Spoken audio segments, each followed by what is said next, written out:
Të nderuar teleshikues mbrëma, ky është emisioni Debati në Channel 1 dhe unë jam Roland Qafoku. Nesër është afati i fundit i regjistrimit partive në KQZ për zgjedhjet e 30 qershorit, por në kushtet kur Partia Demokratike dhe LSI nuk janë regjistruar dhe deklarojnë se nuk do marrin pjesë në zgjedhje, pyetja e madhe është: a do zhvillohen zgjedhjet lokale në 30 qershor? Unë kam ftuar sot në fakt përfaqësues të 3 partive që janë regjistruar në zgjedhje përballë 3 gazetarëve dhe analistëve dhe politolog. Adriatik, Alimadhi, kryetar i Partisë Balli Kombëtar, mirëmbrëma, mirë se erdhët. Faleminderit për ftesën, megjithëse një kohë gjatë së bashku. Po jam kënaqësi që jam përballë jush. Në fakt unë të kam ftuar më shumicën e herëve zoti Alimadhi për çështje që lidhen me Ballin Kombëtar, sidomos të luftës së dytë botërore dhe ato që kanë qenë pjesë e një debati publik politik edhe më gjerë dhe mes historianëve, po sot për herë të parë të ftoj në cilësinë e një politikani të mirëfillt dhe deputetit të Kuvendit të Shqipërisë. Zoti Alimadhi, në një farë mënyrë ju të Ballit Kombëtar ju shkoi kjo që sa herë që ju angazhoheni me politikën e lartë, Shqipëria, se thashëm këtë e the ti. Jo, ti e solle, sigurisht e solle. Jo, unë kisha tjetër gjë në mendje aty. Jo, aq më keq. E ke vetë këtë kompleks. Aq më keq, jo se kam unë ka shoqëria. Jo, s'po thosha, më le ta bëj pyetjen. Dakor, më fal. Po thosha që sa herë që ju angazhoheni në politikën e lartë, Shqipëria kalon. Mos e vazhdo sepse e kuptoj ku do dalësh. Ka lëvizje tektonike. Edhe unë ndjej keqardhje për mendsinë që vazhdon të ngelet. Po dhe tuaj se përderisa vazhdoni ta thoni në këtë forum, kështu që aty shkon. Unë thash ka Shqipëria ka lëvizje tektonike. Urdhoni. Si ndihesh duke qenë deputet, por në fakt opozita e madhe, opozita zyrtare, Partia Demokratike LSI janë jashtë dhe deklarojnë të kundërt të asaj që. Me thënë drejtë nuk është se ndihesh mirë. Edhe unë si individ nuk është se kam pritur që të merr mandat. Atë pse rri aty kur nuk ndihesh mirë? Më falni, jam bërë pyetjen? Po mbler pra. Unë s'është se ndihem mirë. Unë jam antar i Partisë Komuniste që flet ashtu, ë. Je vazhdimësi, si më thënë. Je vazhdimësi. Kush jam vazhdimësi? Të mendësisë, po. I madhi. Po bre. Kush ka futur ty në parlament? I madhi 80 i gjatë. Kush ka futur ty në parlament? Po. Atëre do ma lësh ta mbaroj si ndihem. Atëre s'është se ndihem mirë, si më thënë se për teleshikuesit, se ngacmimet tuaja dihet që janë pak të përzierë. Po s'është se ndihem mirë, sepse nuk si individ nuk është se kam kërkuar një mandat deputeti ta marrë në gjysmë apo ta marrë një situatë politike të tillë. Gjithsesi ky është një vendim politik i strukturave të partisë dhe mua më desh që të realizonja këtë vendim, edhe sot, ashtu siç e dini, jam deputeti i Kuvendit të Shqipërisë. Kur je regjistruar në KQZ?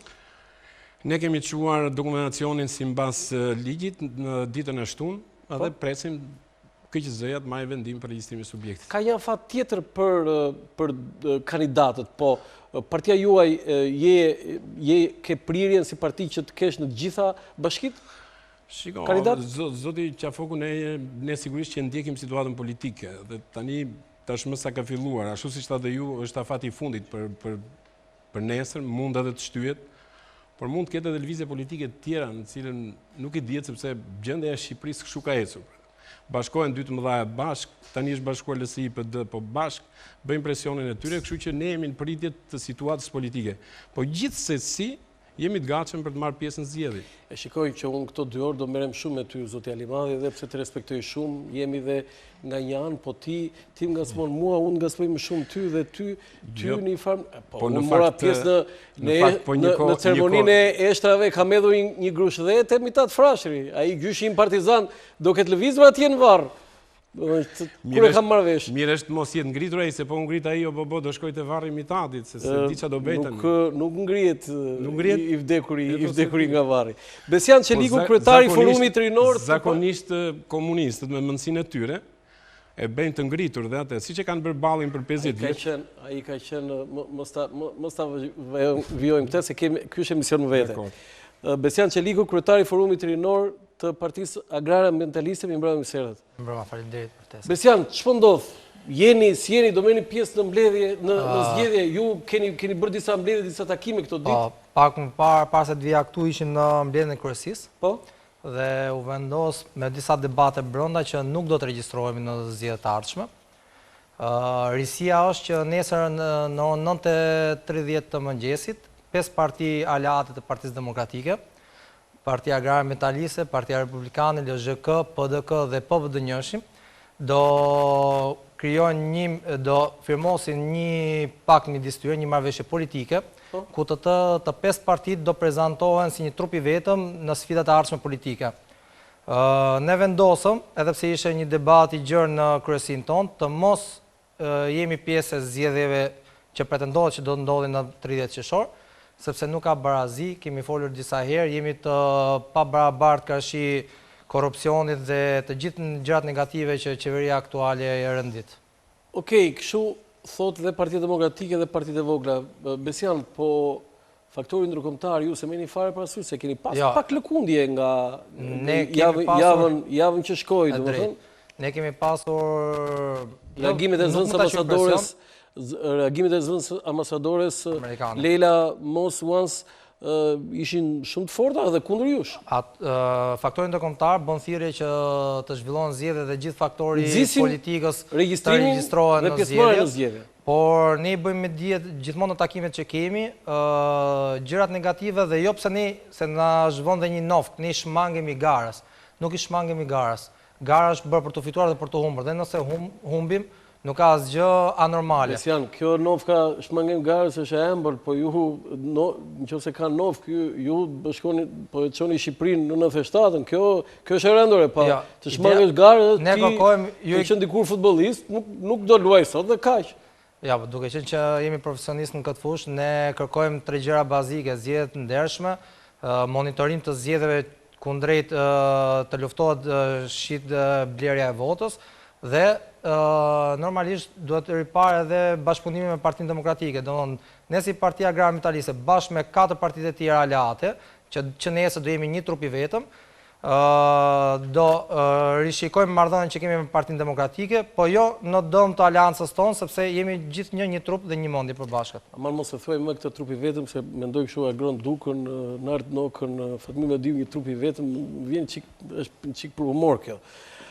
Arben Rrozhani, sekretar për marrëdhënie me Publikun në Partinë Zgjidhja, më mbrapa mi serdhet. Mi mbrapa. Miku im i lashtë, kur kemi qenë bashkë në Shtetet Bashkuara të Amerikës, më thoshte, çdo gjë mund të bëjnë jetë vetëm të futen politik. Ç'ndodhi? Po evoluon njeriu. Po ti më ke thënë kështu mua dhe më ke thënë ata në Atlantik. Nuk është ekstrem, ka mjaft që vim nga gazetaria dhe kalojmë politik. Po lere këto, ti vetë Arben Rrozhani më ke thënë që vetëm politik nuk futen kurrë. Njeriu ndryshon. Ti ke ndryshuar, Beni? Unë kam ndryshuar, për mirë besoj, por desha të merrem pak me çështjen që hapi zoti Alimadhi dhe debati jo konstruktiv që patët me ju, domethënë. Po ti ç'to duhet? Nuk duhet të stigmatizohet as zoti Alimadhi, as njëri nga 20 e sa deputetët që janë futur në kuvent për të zëvendësuar ata që ikën. Pse? Sepse këta nuk erdhën nga hiçi. Këta ishin një deputet liste. Në listë, Partia Zgjidhja është kështu si parti presidenciale? Jo, ne jemi pro deputetëve që janë futur në kuvent. Këta nuk janë ilegal, që kanë ardhur nga hiçi, që kanë mbierë befas, edhe janë futur atje kontraband. Këta janë njerëz politik. Zoti Alimadhi ka qenë në listë, po e marr si shembull me qenë se është tu. Po të ishte Rudin Hajdari, do thoya një edhe fjalë. Beni, mbaro punët njërë me Partisë Zgjidhja, pastaj merru me Partinë e Ballit. I qave me lot punët e zgjidhjes ti dhe tani të ngeli. Jo, unë po merrem me një pyeta fare unë për Partinë e Ballit. Mbaro punët e partisë tënde. Beni, më fal që të drejtojmë Beni, se duke qenë se për ata që nuk e din, jemi miq të lashtë e kam shumë të vështirë. Zoti Rrozhani më thën drejtë. Stonon shumë se na shikonon njëri thotë po bëjnë filma këta. Ju jeni regjistruar në KQZ. Pyetja ime është, nuk jemi regjistruar akoma në KQZ. Është bërë kërkesa. Po pra, është bërë kërkesa. Sepse duhet ta sqaroj nga ana procedurale. Duhen mbledhur firmat e nevojshme që një parti të futet të regjistrohet e KQZ. Domethënë këto firma duhen, sepse kështu e kanë vënë këta që kanë hartuar kodin, që e kanë hartuar te kod, që të jetë vetëm PS-ja, PD-ja, LSI-ja e disa partitë të tjera, të cilat janë themeluar në kohën e Koço ishte në PS atëherë, kështu që Koço ka qenë në PS në 2013 dhe 30 muaj deputet kaq. Po mirë, dhe kur si ishte në 2013 ishte. Dhe kur si ishte? Ka qenë thjesht botues atëherë, nuk e di si mund ta kategorizosh që ka qenë në PS. Nuk ka qenë në PS. Tani që me vërtet s'ka qenë PS, po që të themi që Koçokogdhima nuk e ka pasur mik të ngushtë Edi Rama. Qofse do merrem me historitë familjare të personave. Jo, familjare. Qofse ai ka qenë Zoti Rrozhani, pyetje. Ka qenë familje dëshmore dhe ka mbështetur të majtë. Koalicioni juaj me kë do jeni ju në koalicion? Partia juaj, do jeni pjesë? Zgjidhja do jetë në koalicion, e ka shprehur edhe kryetari që do jetë me PD-n. I shit në takimin me nuk bëjmë pjesë në koalicionin. Do jetë me PD-n, do jetë me LSI-n, do jetë me të gjitha partitë e tjera, të cilat janë dakord që të ndryshoj pikë së pari kodi zgjedhor. Dhe në qoftë se zgjidhja tani i mbështet zotin Alimadhi, Rodinën, tjetrin, i mbështet sepse ata kanë artikuluar në kuvent, sapo janë ndryshimet. Ata kërkojnë ndryshimet që duhen për të shkuar në zgjedhje. Kështu nuk mund të shkohet. Këta mund i bëjnë zgjedhjet, siç i bën edhe në 2017, por nuk do ketë produkt. Do thënë do jenë zgjedhje thjesht për PS-n, për PD-n e për tjerët. Zgjidhja në zgjedhje, po. Luan Laze, gazetar, satirist, mi mbrojmë serdh. Mi mbrojmë. Zoti Laze, si të duket, do thënë kjo, po themi spektri politik tashmë me zotrin parlament, me pjesën tjetër të opozitës, me deklarimet e tjera të Partisë Demokratike dhe LSI-s që ne nuk marrim pjesën zgjedhje dhe mund të shkojë vendi në luftë civile. Çfarë është kjo? Është për herë të parë kjo ti një gazetar i vjetër dhe qëmtues i shumë gjërave të rëndësishme në këto 29 vite të tranzicionit.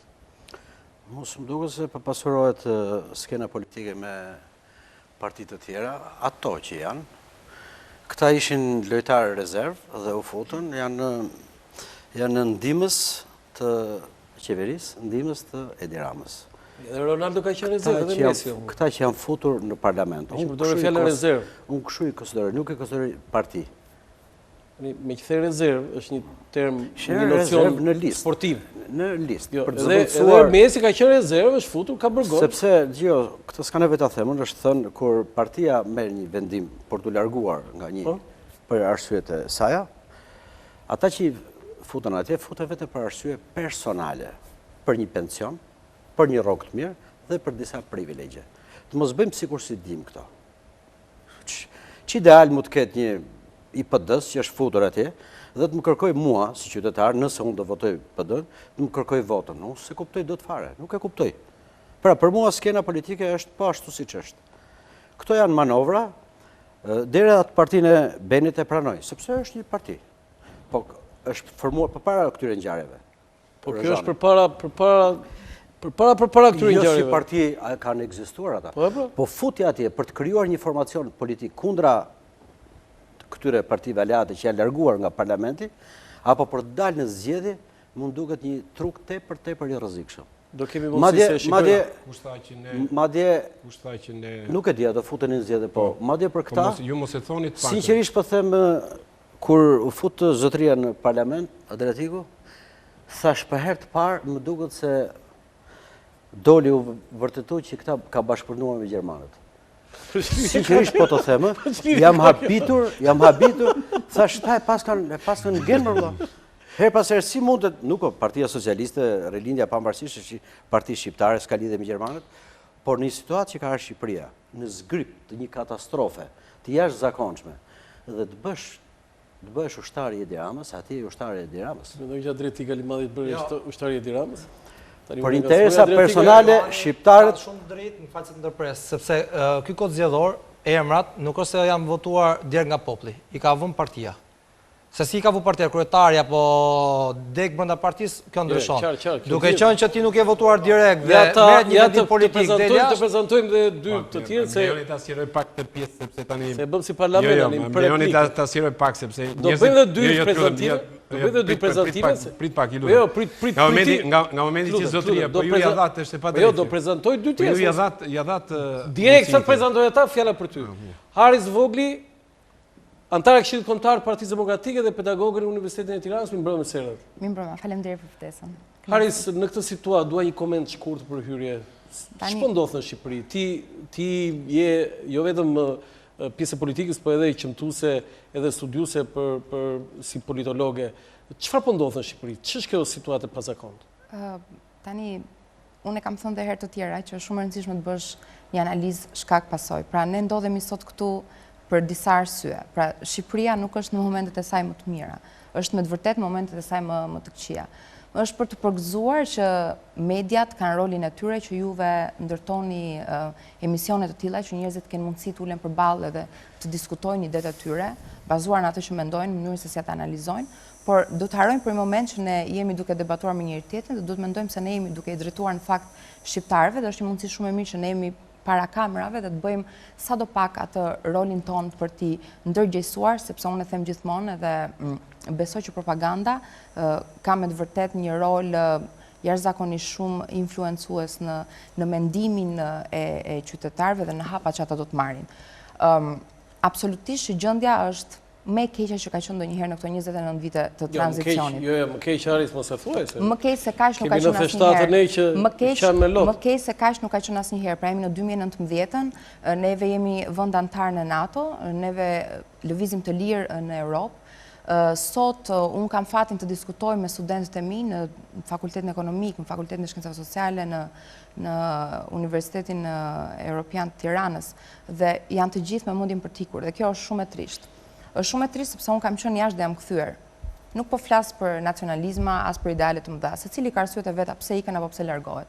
Të gjithë ata që janë duke u larguar nga vendi, në ambasadën amerikane, në ambasadën gjermane, kanë aplikuar për pasaport, për viza, kanë aplikuar për leje pune dhe kanë 3 muaj, 4 muaj, 5 muaj pa mundësi për të futur në ambasadë për ta marrë atë. Aq e madhe është radha e largimit dhe e mendojnë që kjo gjë ndodh për ditë, nga e hëna në të premte. Po sa veta jemi ne? Këtë se ka fajmë për t'je bënë punëtare. Jo, unë nuk po bëjmë faj askënd. Unë përfaqësoj, nuk ishte kjo dhe pyetja juaj. Pra unë besoj në zgjedhjen që ka bërë Partia Demokratike, vërtet besoj që ne luftojmë për zgjedhje të lira dhe të ndershme. Të bësh zgjedhje është një gjë tjetër. Po bën zgjedhje, rregullohet kjo punë, nuk do shkojnë më shqiptar të ikin jashtë. Të bësh një proces votimi është gjë tjetër. Zgjedhjet të lira dhe të ndershme janë pjesë e kushtetutës, janë pjesë e kodit zgjedhor dhe është shumë e qartë vendimi që ne nuk bëhemi palë në një parlament dhe në një qeveri fars, e cila ka ardhur në krye nëpërmjet krimit.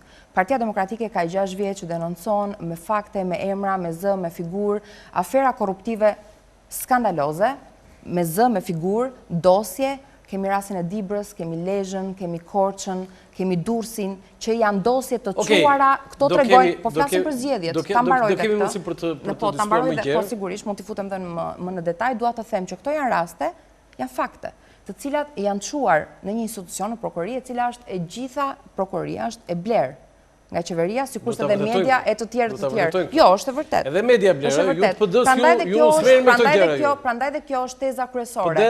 Ne nuk futemi në zgjedhje sepse nuk bëhemi palë me këtë farsë. Kemi kushtet tona, kemi para kushtet tona. Po të lulëzoj Shqipëria Aris, unë do votoj Partinë Demokratike, po që të vi tani PD-ja dhe do lulëzoj Shqipëria, se besoj do të këtë.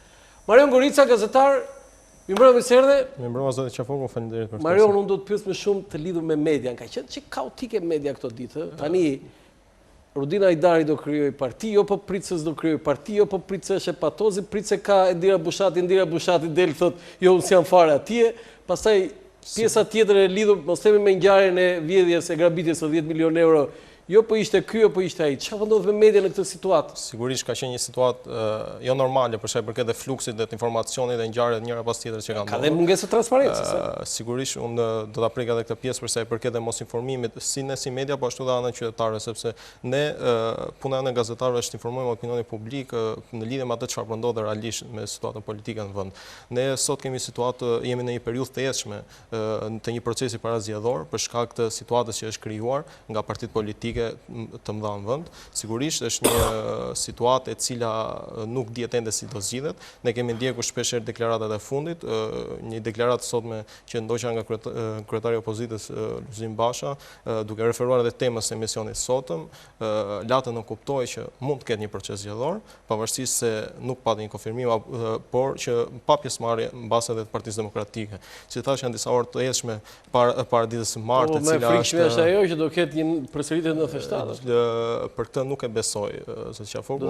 Do ketë normalisht protestuesit janë ata që krijojnë ato mosbindjet, revoltat e jashtëzakonshme, por nuk besoj se do të ketë një luftë civile. Fjalën fjalën tani për diskutim më të gjerë zotit Alimadhi, sepse do thënë e kërkoj fjalën sikur të isha gramostruçi unë, se do të për replikë. Zuri emrin ai, do flasu. Tu jemi në emision, nuk jemi në parlament. Po. Jo, faleminderit që më dhat fjalën, po ti do të evëm për të ka ftuar.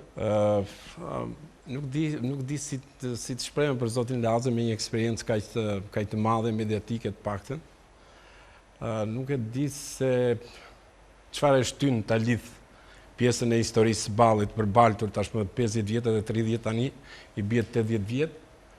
Mund të them që nuk është sjellje qytetarie ti thuash dikujt që bashkëpunon pas 30 vitesh. Madje unë do isha shumë krenar që të bashkëpunoja me gjermanët. Edhe atëre, do isha shumë krenar të bashkëpunoja me gjermanët. Më mirë me gjermanët, prit lutem, ta mbaroj, se sa me serbët.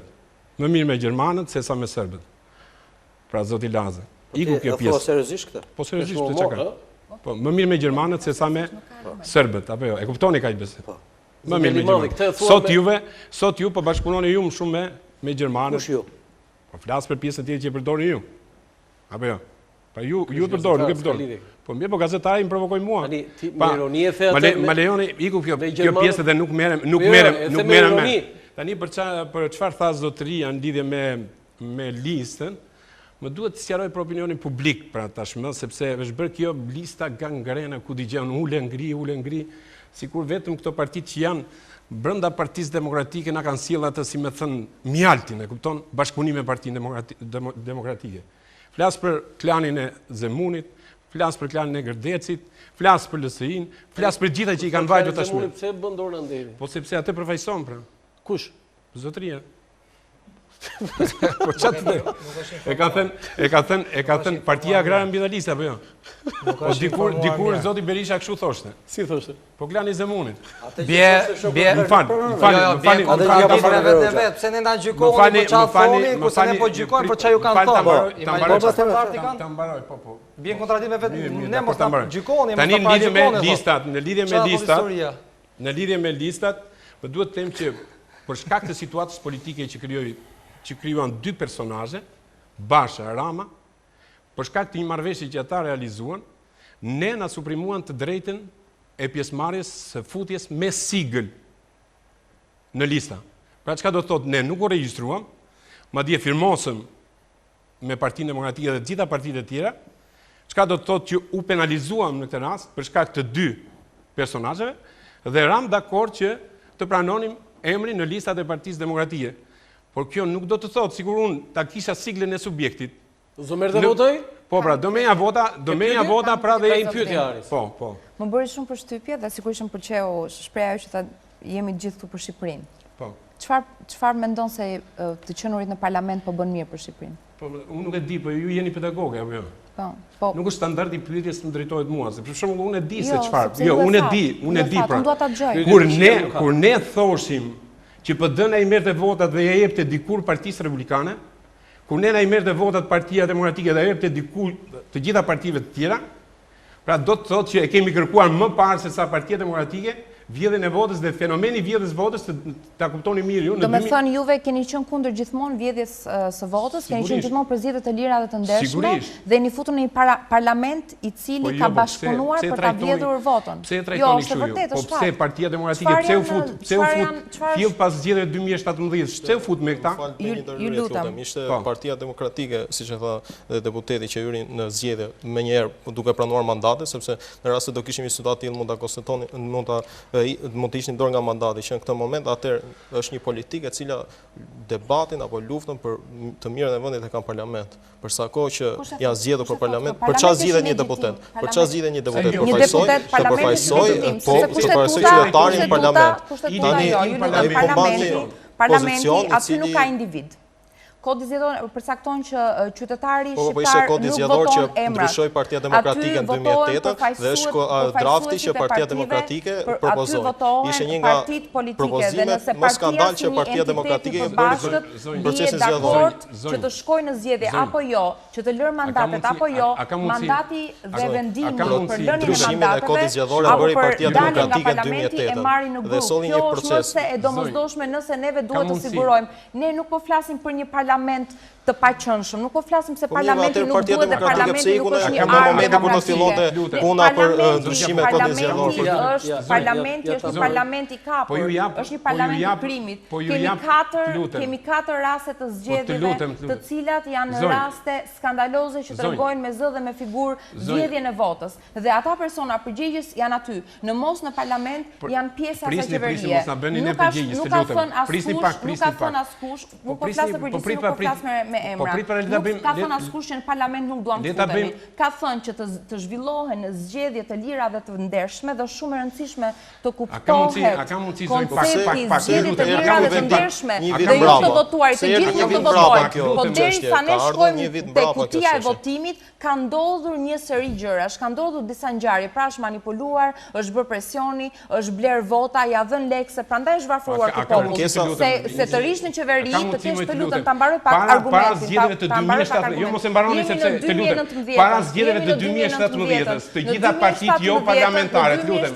Të gjitha partitë jo parlamentare, konsensus, dialog dhe këtë bëri Basha dhe Rama ul në dialog. Kjo rezultoi që i bë dialog me personin e gabuar. Dhe ajo që ndodhi në 2017 nuk do të si para zgjedhjeve të 2017-s, të gjitha partitë jo parlamentare dhe parlamentare, para 2 vjetësh, para zgjedhjeve 2017-s, i kemi kërkuar Partisë Demokratike me materiale të plota, ndryshime të kodit zgjedhor. Pse nuk e bëri deri në zgjedhjet e 2017-s? Iku ajo. Nga 2017, lutem. Një pyetje pastaj juve pyetjet tuaja, unë nuk përgjigjem, jam në gjendje të përgjigjem pyetjeve tuaja. Do ta bëj bisedën. Po bëri shumë përshtypje, kam pak pikë të dobët Shqipërinë, nuk dua që të dukem kështu nacionaliste apo të kaloj atë limitin.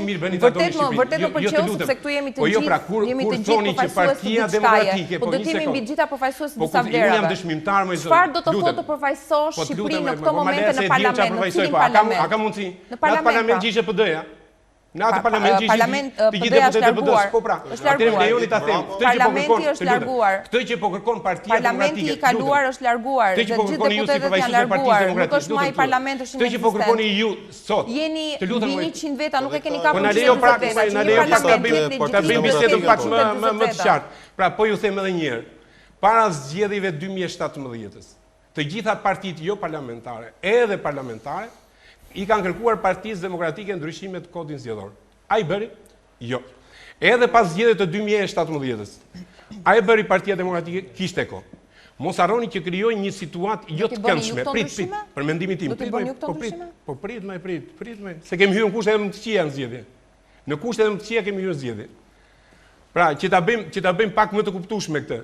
Atëherë, pse duhet ne të krijojmë një situatë kur 2 personazhet u takuan në 17 maj dhe 2 personazhe do ta sjellin të Shqipëri kështu rrmuj. Edhe tani aktualisht Basha, lutem tu. Edhe tani jo të dy janë dhe nëse të dy janë dhe ti je i sigurt i zonj, ti je i sigurt që edhe kësaj radhe edhe ndërkombëtarët që do vinë, gjithë aktorët e tjerë që do të vinë, ti jeni të sigurt që për 2 personazhe diskutohet në theshtata një vend antar i NATO-s. Për këtë diskutohet. Për këtë do diskutohet. Po për perspektivë të reja foshnjat 2 muajsh në parlament. Kjo situatë ka ndodhur edhe më të Okej, zoti Çeliku, në këtë situatë, në këtë debat, jo, do të thesh diçka pastaj të vazhdojmë për situatën politike dhe në vend. Në gjuhën agrare, OMG ne kemi quajtur deputetët e rinj OMG, sepse OMG do të thotë, më fal, s'u të ndërpreva. OMG do të thotë që nuk është një gjë bio dhe nuk është gjë normale. Të të shpjegoj pse. Ne kishim 5 deputet në listën për të hyrë. Dhe jo vetëm që nuk e pranuam këtë ofertë, sepse fundi duke qenë që ne nuk u votuam direkte, po lërë Partizan se keni ngelur, më vjen shumë mirë që ndiqemi nga ekrani. Mos e bëjmë fytyrë bisedën. Jo, një sekond. Po le mos e bëjmë fytyrë. Po ti kalove ke klanin Zenunit, po thonë me fytyrë. Unë nuk të ndërpreva. Partinë Demokratike nuk e ka bërë. E pra tash mos e bëjmë fytyrë. Bisedën mos e bëjmë fytyrë. Nuk të ndërpreva. Mos e bëjmë bisedën mos e bëjmë fytyrë. Lutem. Bisedën mos e bëjmë fytyrë. Duke qenë që ne kishim realisht propozime dhe ofertën për ty në parlament, nuk e pranuam, sepse ishte shumë e thjeshtë. Teorikisht dhe praktikisht ne nuk u votuam. Sistemi aktual, pa çka që ne jemi të parë, kryetari ynë është i pari, zoti Duka, që akoma vazhdon që duhet ndryshuar sistemi, nga të dyja forcat e mëdhaja, që ne insistojmë, pa çka që jemi rrugës, ndoshta një hap sot, një hap nesër. Krijuar situata të tilla destabiliteti. Okej, mos e kjo, edhe unë në opinionin tim,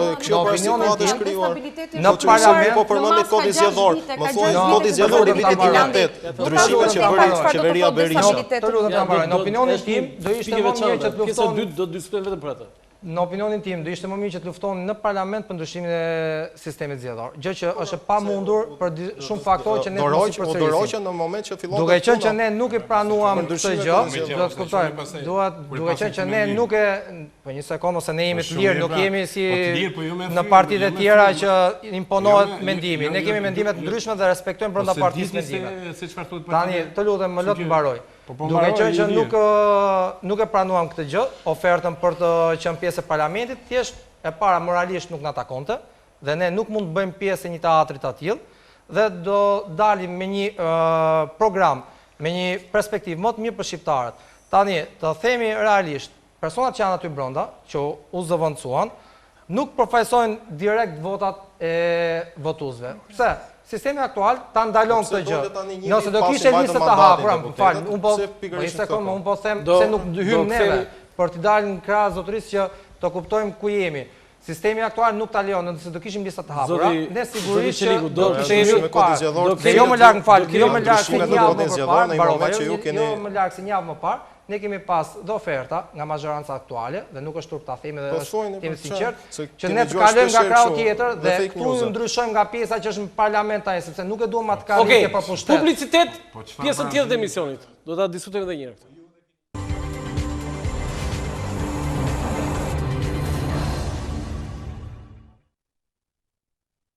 Faleminderit, kthehemi në studio, jemi live, zoti Laze. Edhe gjatë kohës reklama fjalën e kishte Adriatiku. Edhe në reklama. Tani, këto ditë më është kujtuar një libër i Blasco Ibanezit, një shkrimtar i madh spanjoll. Ai këta i quan grefthys. Dhe këta janë edhe synimi i Edi Ramës, pavarësisht se u provoku nga forcat opozitare që dolën, dhe Edi Ramës i intereson që sulmet të merren me këta tani, jo me atë. Pra, sepse këta do vijen përballë. Këta bëjnë gati kandidatët për të futur zgjedhje. Pra për të thënë, nuk doni ju, po, ju do dilni jashtë loje dhe ne do bëjmë një opozitë re. Si puna ishpërnarëve që ky e di se ç'do thotë ti thosh tjetrit ishpërnar. S'ka gjë më qesharake dhe më të ndyrë, më kriminale. Ai ose është përnar ose nuk është përnar. Për 30 vjet ju tha ishpërnarëve, ishpërnar. Tani do t'i themi klasës politike që 30 vjet na qeverisin, mirë keq, duhet largohen disa krerë patjetër, por jo ti thuash tash ish opozitë dhe opozita re. Dhe tash më duhet të votoj Adriatikun. Po mos e votoj ti ç'ke? Po kë? Atë atë gjuzin. Atë gjuzin. Të futet një herë. Po qesharake më burr, është qesharake. Arben Rrozhani ti. Një gjuzi, po qesharake një për humor të gjithë. Mirë është që ka disa momente, njëri nga këta që pritet të futet, unë e kam e njoh, ma tha sinqerisht, më tha vdes tha që për disa vite të thonë ish deputeti. Vetëm për këtë po foten, tha. Do marr atë pension, do shkoj delegacion me Gramozeusi, tha, do kem ca privilegje. Po më marr, nëse do të vi mikrofoni, thash i gazetarit, do thotë, jo, këtë se them. Pra, arsyeja e vërtet është kjo. Po të paktën thuaj më burr, më erdhi dita për të futur, për të patur disa privilegje dhe kaq. Po jo të flasish me dali, ti je futur për të bërë grefthys i një kauze të madhe. E ke për Adriatikun ti? Adriatikun dhe gjithë të tjerë që janë futur. Po këta më bëri përshtypje shumë. Shpjegojnë çik të mua të ironinë e këtij që unë më mirë bashkëpunoj me Shiko, serbët vërtet kanë pas synime territoriale për Shqipërinë historikisht. Por absolutisht pushtuesi është pushtues. Serbi në atë kohë nuk ishte pushtues, ishte pjesë e luftës antinacionale shqiptare të gjithë botës. Pra, dhe të thuash unë bëhe më mirë me Gjermanin me pushtuesin, ky në farë mënyre e ka bërë të ndjerën Mitat Frashëri, një nga figurat më të jashtëzakonshëm për mendimin tim të mendimit filozofik shqiptar dhe advetar, e ka bërë atje televizit do t'i thotë shmbëre me Adriatik. Ç'ishte kjo? Si mund ta thuash të deklarosh që unë më mirë bashkëpunojnë me gjermanët, se sa me serbët luftëtarë në atë kohë e kam fjalën. Është absurde. Mund duket. Rrozhani, ndoshta mund të jemi në minorancë këtu, po unë them ta mbyllim këtë stigmatizimin e deputetëve që janë futur ose kanë qenë në kuvent. Beno, je listë bene pritet me futin? Jo, nuk jam në listë fare, as nuk dua të futem aty. Por në qoftë se këta kanë hyrë, të tjerët kanë qëndruar aty, kanë hyrë në një parlament i cili ka dalë nga ato zgjedhje. Dhe ato zgjedhje, e thon ndryshe, ato zgjedhje diheshin si do ishin. Grefysit gjithmonë stigmatizohen nga njerëzit. Jo. Është qesharake. Nuk është ashtu. S'është normale pra, s'është normale. Dihe çfarë produkti do kishin zgjedhjet e 2017-s, sepse ishte një kohë kur u bën një marrëveshje vetëm dy palçe, u mblodhen dy njerëz atje. Shumë e gabuar është. Po pra, kokë me kokë. Ishte kohë që ti thoshte zotit Basha ky. Ja të mirë unë zgjim me ty më. Dhe vendosen diçka vetëm për interesat e dy partive. Detin listë pritet marrë një votë të futet në parlament. Dhe nga parlamenti thot Bashës, i gjuan me burr tash. Është normale kjo? Nëse do ishin të ndershme, do ta kishin nisur të punë që në tetor bie fjala të 2017-s. Zoti Kokdhima u kërkoi, ka qenë një tryezë shumë e ngushtë e mbyllur dhe u kërkoi publikisht, unë kam qenë aty se ka qenë e mbyllur. Këta që u futu parlamente. Jo, po flas për zotin Basha dhe zonjën Kryemadhi. U tha, mos shkoni në parlament. Sepse sa kishin hyrë, ndërpritën një marrëdhënie me parlamentin. Ne kishim bojkotuar fare zgjedhjet sepse e dinim çfarë do prodhoi.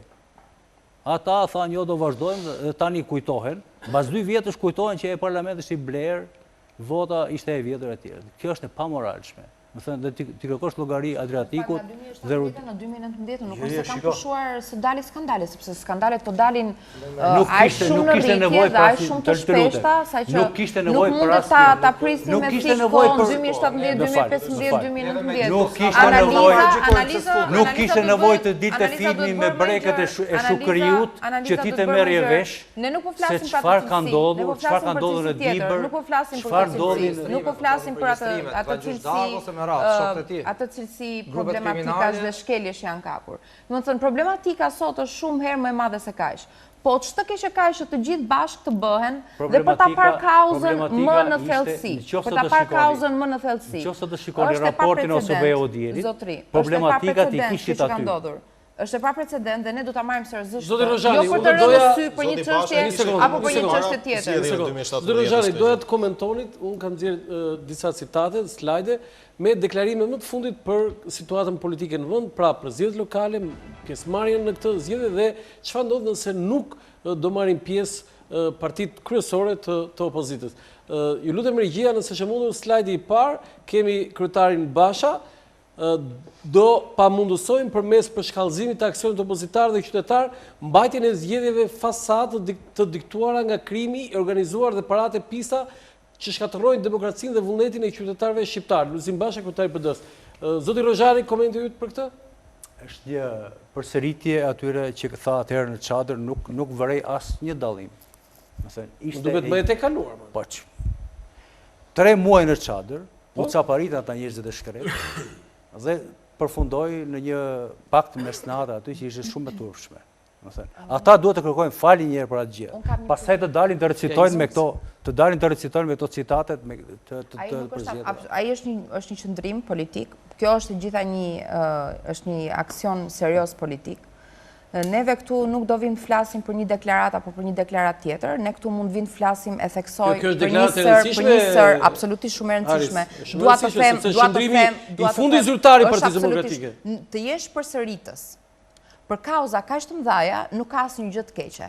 Unë vërej një gjë në masë. Gjatë gjithë kohës sulmohet opozita, i bëhet opozitës brenda parlament, i bëhet opozitës në studio televizive, ndonjë njeri do thot ndonjë gjë për majorancën dhe përgjegjësinë që mban kjo majorancë, është majorancë.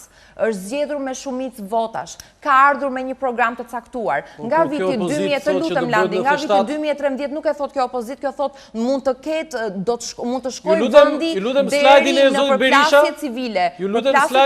Përplasje civile. Pyetja e gazetares ka qenë, do të thënë 97, po ka thënë zoti Berisha. Ja, vendi po shkon drejt i përplasjes sigurt, se çfarë do të jetë do të shohim. Vota e lirë është vota e lirë që kur kombet kanë sakrifikuar për këtë, është e vlefshme.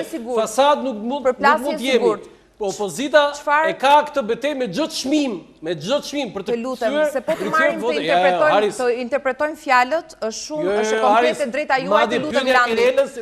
Aty të lutem. Domethënë 97 po ka thënë Berisha. Të lutem. Tani, përplasjet nuk do të thotë përplasje, ti e quan përplasje 97 përplasje po kemi për ditën. Përplasje është për ditë, të lutem Landi. Përplasje për mua, do të flasim për përplasje. Përplasje është përplasje 97, çfarë përplasje për ditë? Landi, neve po stigmatizojmë. Kjo është gabim të stigmatizosh, jo të stigmatizosh një grup përfaqësuesish në parlament. Ky është problemi më i madh. Ti veshësh njerëzve komente që nuk janë të vërteta, ndërkohë që situata të marrim të analizojmë majorancën, nuk mund të të analizohet opozita dhe të anatemohet opozita, se është e padrejtë. Neve majoranca ka përgjegjësi për këtë destabilitet. Majoranca ka përgjegjësi për këtë destabilitet. A mund të flasim për këtë gjë? Hajde flasim për këtë gjë. Hajde flasim për këtë gjë. Mjeshtri i 97-s nuk mund ta thotë më bukur atë. Edhe njëri lutem citatin e Berishës? Unë e shoh përballë. Ase nuk është finali, finali është këtu. Po, ja ky është finali. Po. Si nuk mund ta thotë më bukur? Mjeshtri i 97-s nuk mund ta thotë më bukur, sepse ky është arkitekti i 97-s apo jo? Po beni, dakord, shiko, jam më kundra edhe asaj kur kujtohet të 97-s është një tmerr. Nuk duhet i frymë përplasjes civile. S'ka kush po i fryn? Jo, po s'po i fryn ai citate ka thënë Berisha. Sepse e shikojnë insertet tuaja, në perifrazimet tuaja, ne duhet ta shmangim në 97 nga mendjet tona më parë. O zoti Rrozhani, ai e thot Sali Berisha ti thuat. Ai mund ta thotë sepse ati ka mbetur mendja në 97. Po i ka mbetur mendja, pa ai është ka mbetur mendja. Neve pse nuk e zvendçojmë përplasjen civile dhe 97-a siç thot zotria me shumë të drejtë, ai shumë tepër që është dhe profesionist dhe njohës i mediave. Pse nuk e zvendçojmë tërkohës, të rrim një muaj dhe të themi qendresë qytetarëve. Ta zvendçojmë luftën civile, përplasjen civile me qendresë qytetarëve. Sepse unë e shoh, jo nuk është poezi, kjo është qendresë qytetarëve në mënyrë të vazhdueshme në mbrojtje. Nuk mundet media ta bëjë këtë gjë. Opinioni zotit Berisha, as Agrare Dukën, as Besian Çelikun, partinë tuaj, po edhe një pjesë tjetër që i keni alat me mendsinë tuaj që të kaloni në 97. Jo, e para, ai është një citim i zotit Berisha. Po ju ai jeni aleancë me ata? Po nuk është kryetari i Partisë Demokratike zoti Berisha, pa çka është lider historik. Tani jo, okay, ne të flasim, ne më fal tani, ne të flasim siç janë gjërat dhe personat që drejtojnë. Ne personave që na mbështesin, votuesve tanë, dhe gjatë protestave që kemi bërë shpesh thirrje, rrim atje të parët në vend, të parët në rresht, për t'i treguar që edhe për t'i udhëzuar jo kundra dhunës. Sigurisht që ajo është një mendim dhe duhet interpretuar në disa mënyra të zotit Berisha. Ne për personat që mbajnë përgjegjësi, ne për personat që mbajnë përgjegjësi dhe ditën e zgjedhjeve, antarët tanë që ndoshta dikush nuk e di, janë diku ke 38.000, 37.850 votues në zgjedhjet e fundit, ne të gjithë i orientojmë jo drejt dhunës. Ne mund ta interpretojmë ose mund t'i flasim dhe mund t'i udhëzojmë dhe t'i drejtojmë personat tanë, të shkojmë derë më derë, t'i bëjmë të bashkë bisedojmë me to, t'i bëjmë t'i tregojmë që shiko, t'i ndërgjegjësojmë që më mirë është të mos votosh se sa të votosh më të keqen, dhe kjo është pengimi zgjedhje, jo konfrontim. Është një lider emocional i cili nxit. Është një lider emocional. Ne jemi në aleancë me ato, por kemi drejtimet tona. Kemi pyetje, po. Berisha nuk është deputet më. Adriatiku është deputet. Pra është politikan, se është futur atje. Jam kurështar të di, si e mendon zgjidhjen në këtë situatë? Më lejoni t'ju them diçka historike të paktën për fisin tim. Ku na kanë hequr në 67 nga Tirana, kanë çuar sërish në fshat atje. E atje u mblodh fronti siç jeni mbledhur juve sot. Edhe po më gjykoni mua. E shikoni këta të lutem. Të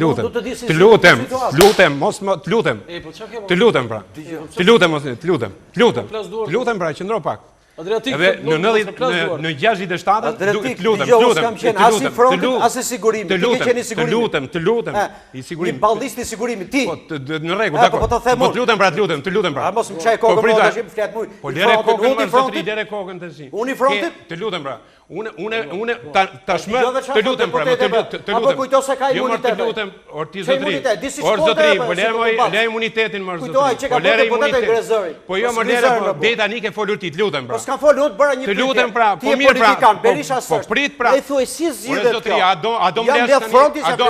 A do mlesh? Po ironi me mua ti? Po jo nuk bëj ironi, po them atë që po thua ti zotri. Unë kam zanat. Po them, po mirë pra e ke, po mos e bëj kështu.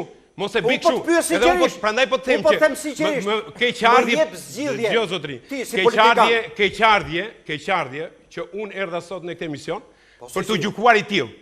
Në qoftë se ti mendësia jote vazhdon të jetë ti etiketosh njerëzit në tratat, të lutem, po të lutem pra. Po më gjë nuk jam, po të lutem.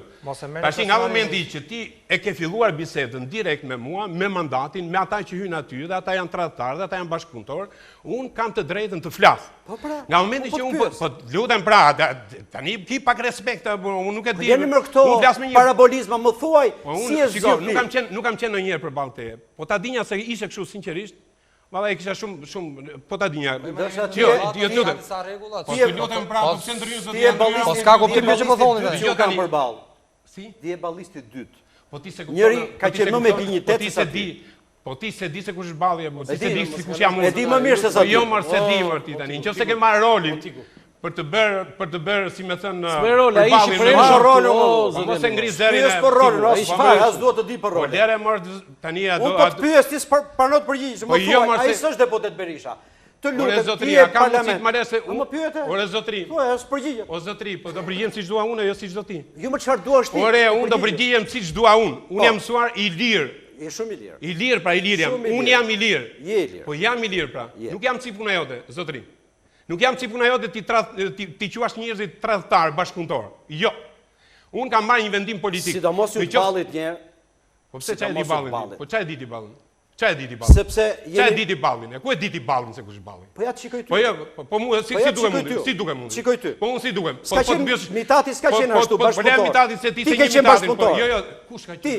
A seriozisht e ke? Po e kam seriozisht. Ore mos lej provokimet Lej provokimit po jo me që thua. Ai frontit mua, unë i frontit. Jo mori i frontit, nuk thash i frontit, po ti se ke iden pa.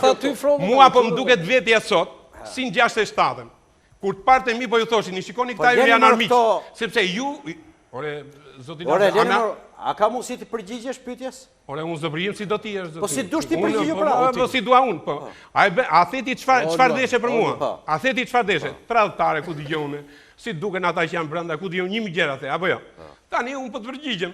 Pra, mua po më duket vetja si në 67-ën. Ta kuptosh mirë. Marjon, për ty kjo situatë dhe deklarimi i Berishës? Se mbarova. Apo pje ujë? I thash po, pjeva ujë pak. Mbaroj. Po sepse më duket sikur jam gjyq. Duket sikur jam gjyq. Jo, tiku, po të drejtoj. Deklarata e Berishës, të lutem. Po jo, një sekond, s'ka lidhje me këtë, jo, një sekond. Prit. Mos e kalojmë personale.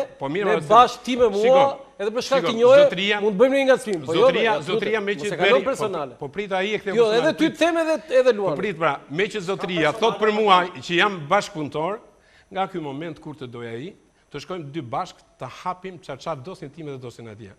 Pra në qoftë se unë jam bashkëpunëtor, ja të shkojmë të dy bashk me këtë.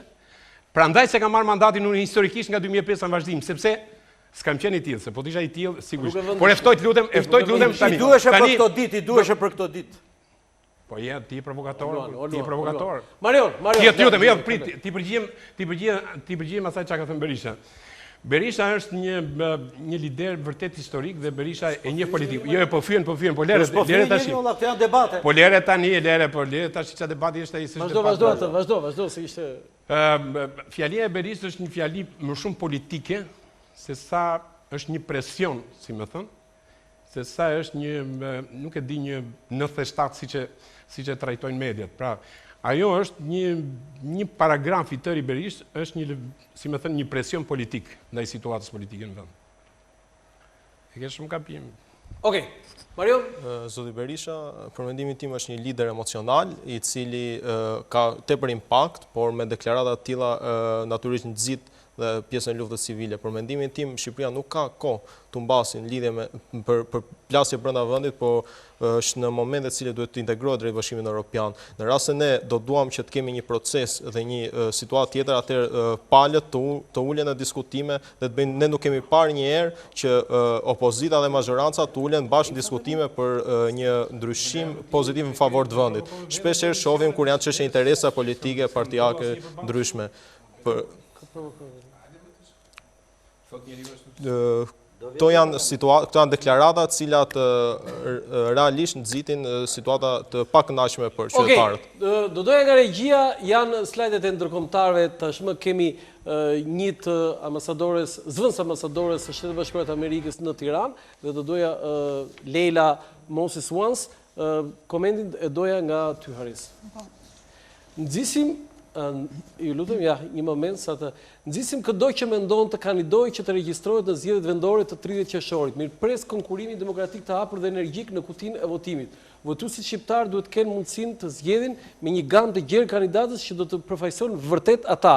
Nxisim këdo që mendon të kandidojë që të regjistrohet. Është një pyetje ekskluzive për ju, Haris. Ajo forcë politike e Shqipërisë në këto 29 vjet që ka qenë ndryshe ose kundër mendimit të Shtetit Bashkuar të Amerikës, të diplomacisë amerikane, e ka pasë sigurt humbjen.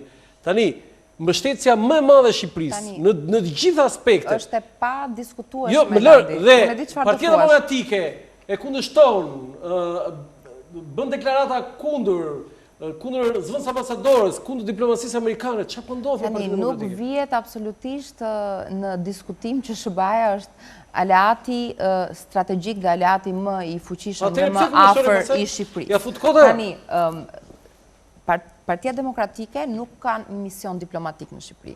Partia Demokratike, ajo nuk flet të në emrin e saj. Asi e flet Departamenti i Shtetit. Tani, së pari, zgjedhjet e lira dhe të ndershme vijnë nga SBA-ja që është, si të thuash, kulti i demokracisë. Është kulti i votës së lirë, është kulti i zgjedhjeve të lira demokratike.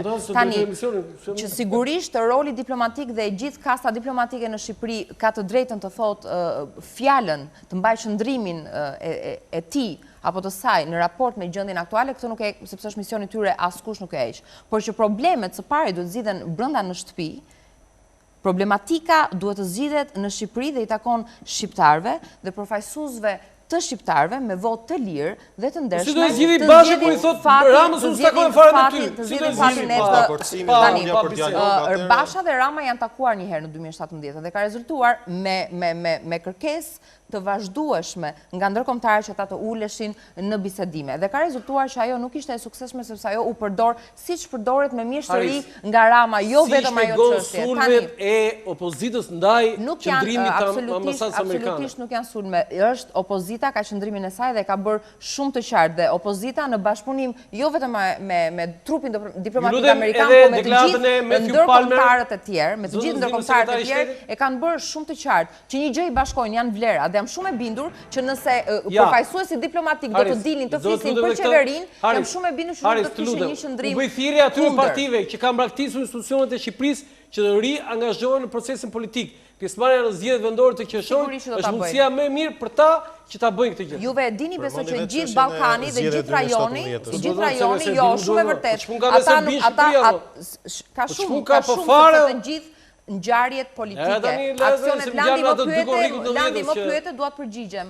Të gjitha ngjarjet politike, aksionet politike të opozitës janë të paprecedenta. Janë vendime shumë të rënda, po janë vendime të domosdoshme. Destabiliteti nuk është vetëm në Shqipëri, destabiliteti është në gjithë rajonin dhe këta kanë përgjegjësi që ta thonë fjalën e tyre, të bëjnë thirrje për bisedim, të bëjnë thirrje për dialog, sepse mund të ndodhi shumë lehtësisht efekti domino. Neve këtu në Shqipëri po ngrihemi, shoqëria, e gjithë shoqëria po ngrihet për 1001 arsye probleme. Mos harrojmë që në Serbi, në Beograd, shoqëria civile, opozita është ngritur me një slogan të parë, me një thirrje.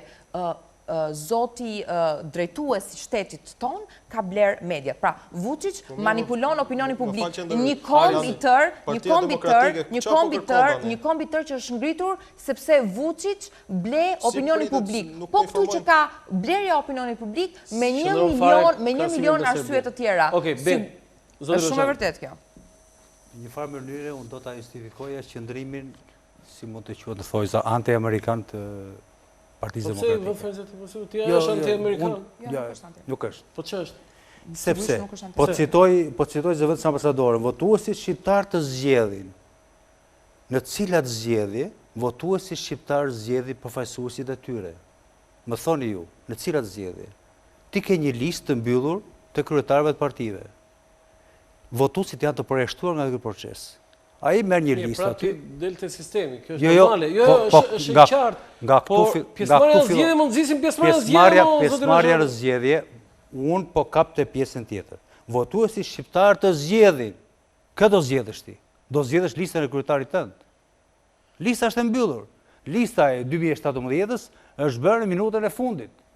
Kaloi edhe afati KGZ-s dhe u bë një listë e cila la jashtë, mos gaboj, të Çelikun e PD-s, figurave që mund t'i kishte dhënë votat e PD-s. Më thënë, këto janë lista të cilat nuk i shtojnë asgjë partive. Haris në 2017 ke qenë listë?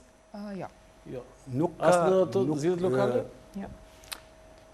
Pra, gjithçka duhet të nisë nga ndryshimi i kësaj mënyre të zgjedhjes së kandidatëve. Është ky sistemi, po qëndrimi, merrni pjesë në zgjedhje thotë.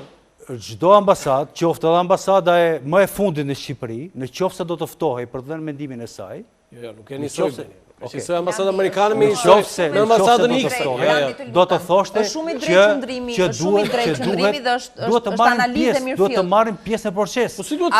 Ata do të bënin këtë thirrje dhe në Serbi, dhe këtu, dhe në Rumani, dhe në Ukrainë, dhe në Marrëdhënieve. Kjo është detyra e tyre. Është detyra e tyre për ta bërë këtë gjë. Ne po bisedojmë për sistemin, ne po bisedojmë për shtyllën bazë, për shtyllën kryesore, zgjedhje të lira dhe të ndershme. Në cilat zgjedhje? Pra pyetja ishte shumë e saktë, në cilat zgjedhje? Kur çadrën e ngriti zoti Rama në qendër të Tiranës, ndërkombëtar faktojnë ndërkombëtar tha po të njëjtin gjë. Duhet ta abandonosh çadrën dhe duhet të futesh në zgjedhje. Dhe pasi u fut në zgjedhje, pasi u bë ai takimi i famshëm te krokodili, u fut në zgjedhje dhe pasi humbi zgjedhjet, përsëri zoti Rama akuzoi mazhorancën e asaj kohe që pati shit blerje votash. Ne jemi drejt kësaj rruge dhe në takimin që pati me zotin Basha, zoti Palmer, ku ishin pjesë edhe kryetarët e opozitës bashkuar, u argumentua dhe ju paraqit situata sipas këndvështrimit ton dhe siç e mendojmë ne, me problematikat tona. Dhe disi ishte përgjigja, ne një kuptojmë dhe problemet që keni ju, dhe mendimin që ka mazhoranca, po ju futuni një herë në zgjedhje, të shikojmë produktin dhe pastaj mund t'ulim përsëri. Nuk ecën gjithmonë me këto, futuni në zgjedhje, t'ju komandojmë neve dhe pastaj më mbrapa në një moment të dytë të shikojmë se çfarë produkti ka dalë. Se pastaj çfarë roli do të kishin ndërkombëtarët nëse do bënin një thirrje të kundërt, pra mos futin në zgjedhje. Ata nuk mund ta thonë, nuk ka bërë fakti që ata ta thonë këtë gjë.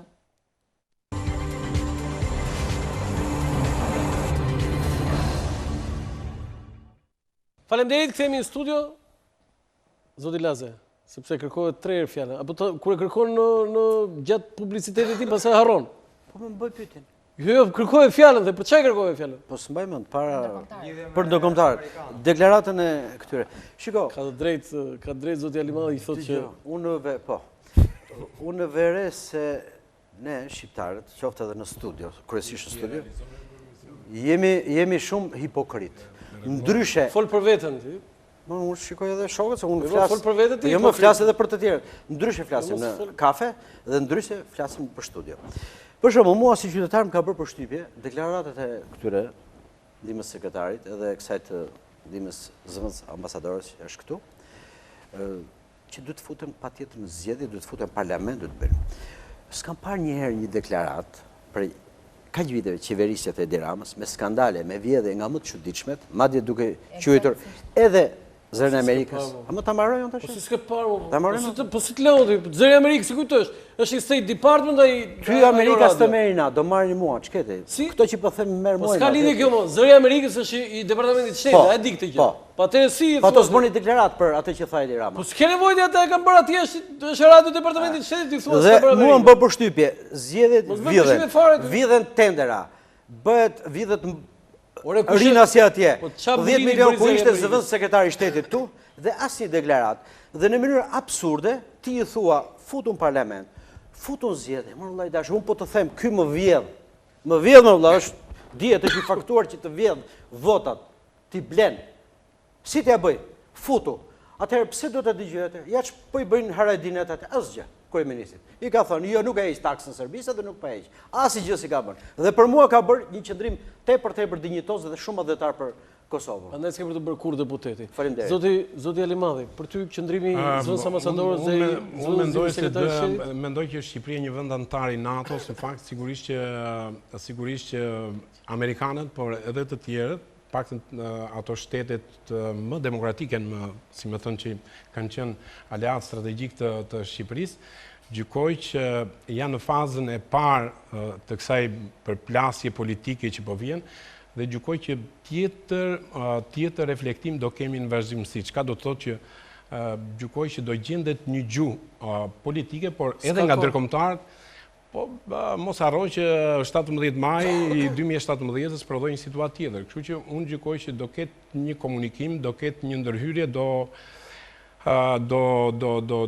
do japi një sinjal që mendoj që do gjendet një zgjidhje. Kjo do të jetë e tërë. Do doja të bëj një pyetje të lidhur me Partinë e re, po themi tani që në fillim pati edhe përmenda edhe me Marjoni pati një informim kaotik që ishte e zonjës Rudina Ajdari, pastaj me zotin Patozi, bindja demokratike. Çfarë informacionesh ke ti? Unë di të them që dy grupet që janë krijuar tashmë aty janë krijuar shpejt, pra do të thotë që në një kohë jo të qëndrueshme, jo të pjekur me elementet, me kandidatët që po vinë aty dhe u krijuan dy grupe parlamentare. Unë nuk di që zonja Ajdari të ketë krijuar parti. Nuk ka krijuar, jo, bëri dhe sot deklaratë. Nuk e di.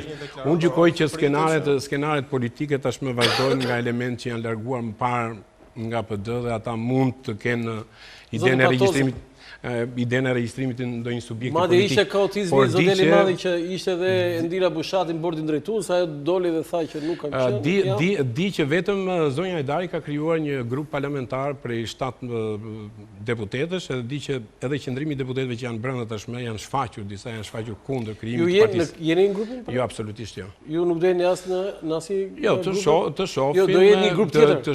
Po të shohim se si do vinë elementet, të shohim se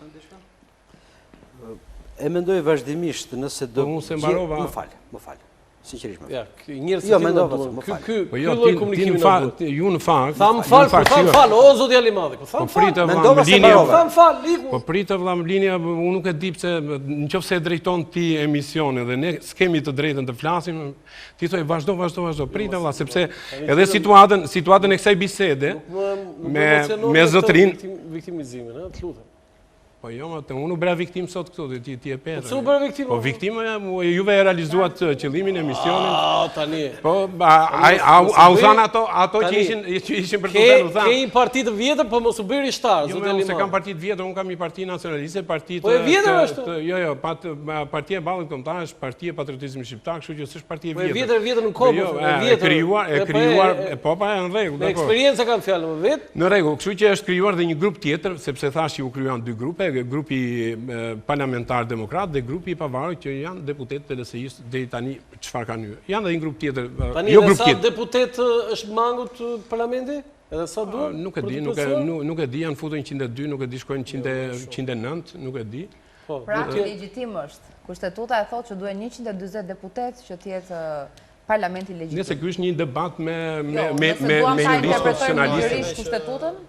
Okej, e mbaruat se pastaj faleminderit. Po, zoti Laze, se mos harron ti. Jo, nuk harroj, por mendoj se nëse do të gjendet një gjuhë e përbashkët, pra ata që kërkon opozita, gjithë fronti opozitar, largohet Edi Rama si kryeminist, qëndron kryetar partie, Kemi një qeveri tranzitore, e cila i garanton të garant për zgjedhjet lira ndryshme. Dhe bien dakord me një ndërkombëtar që Partia Demokratike dhe LSI të kthehen në parlament. Nuk e di ç'do bëhet me këta.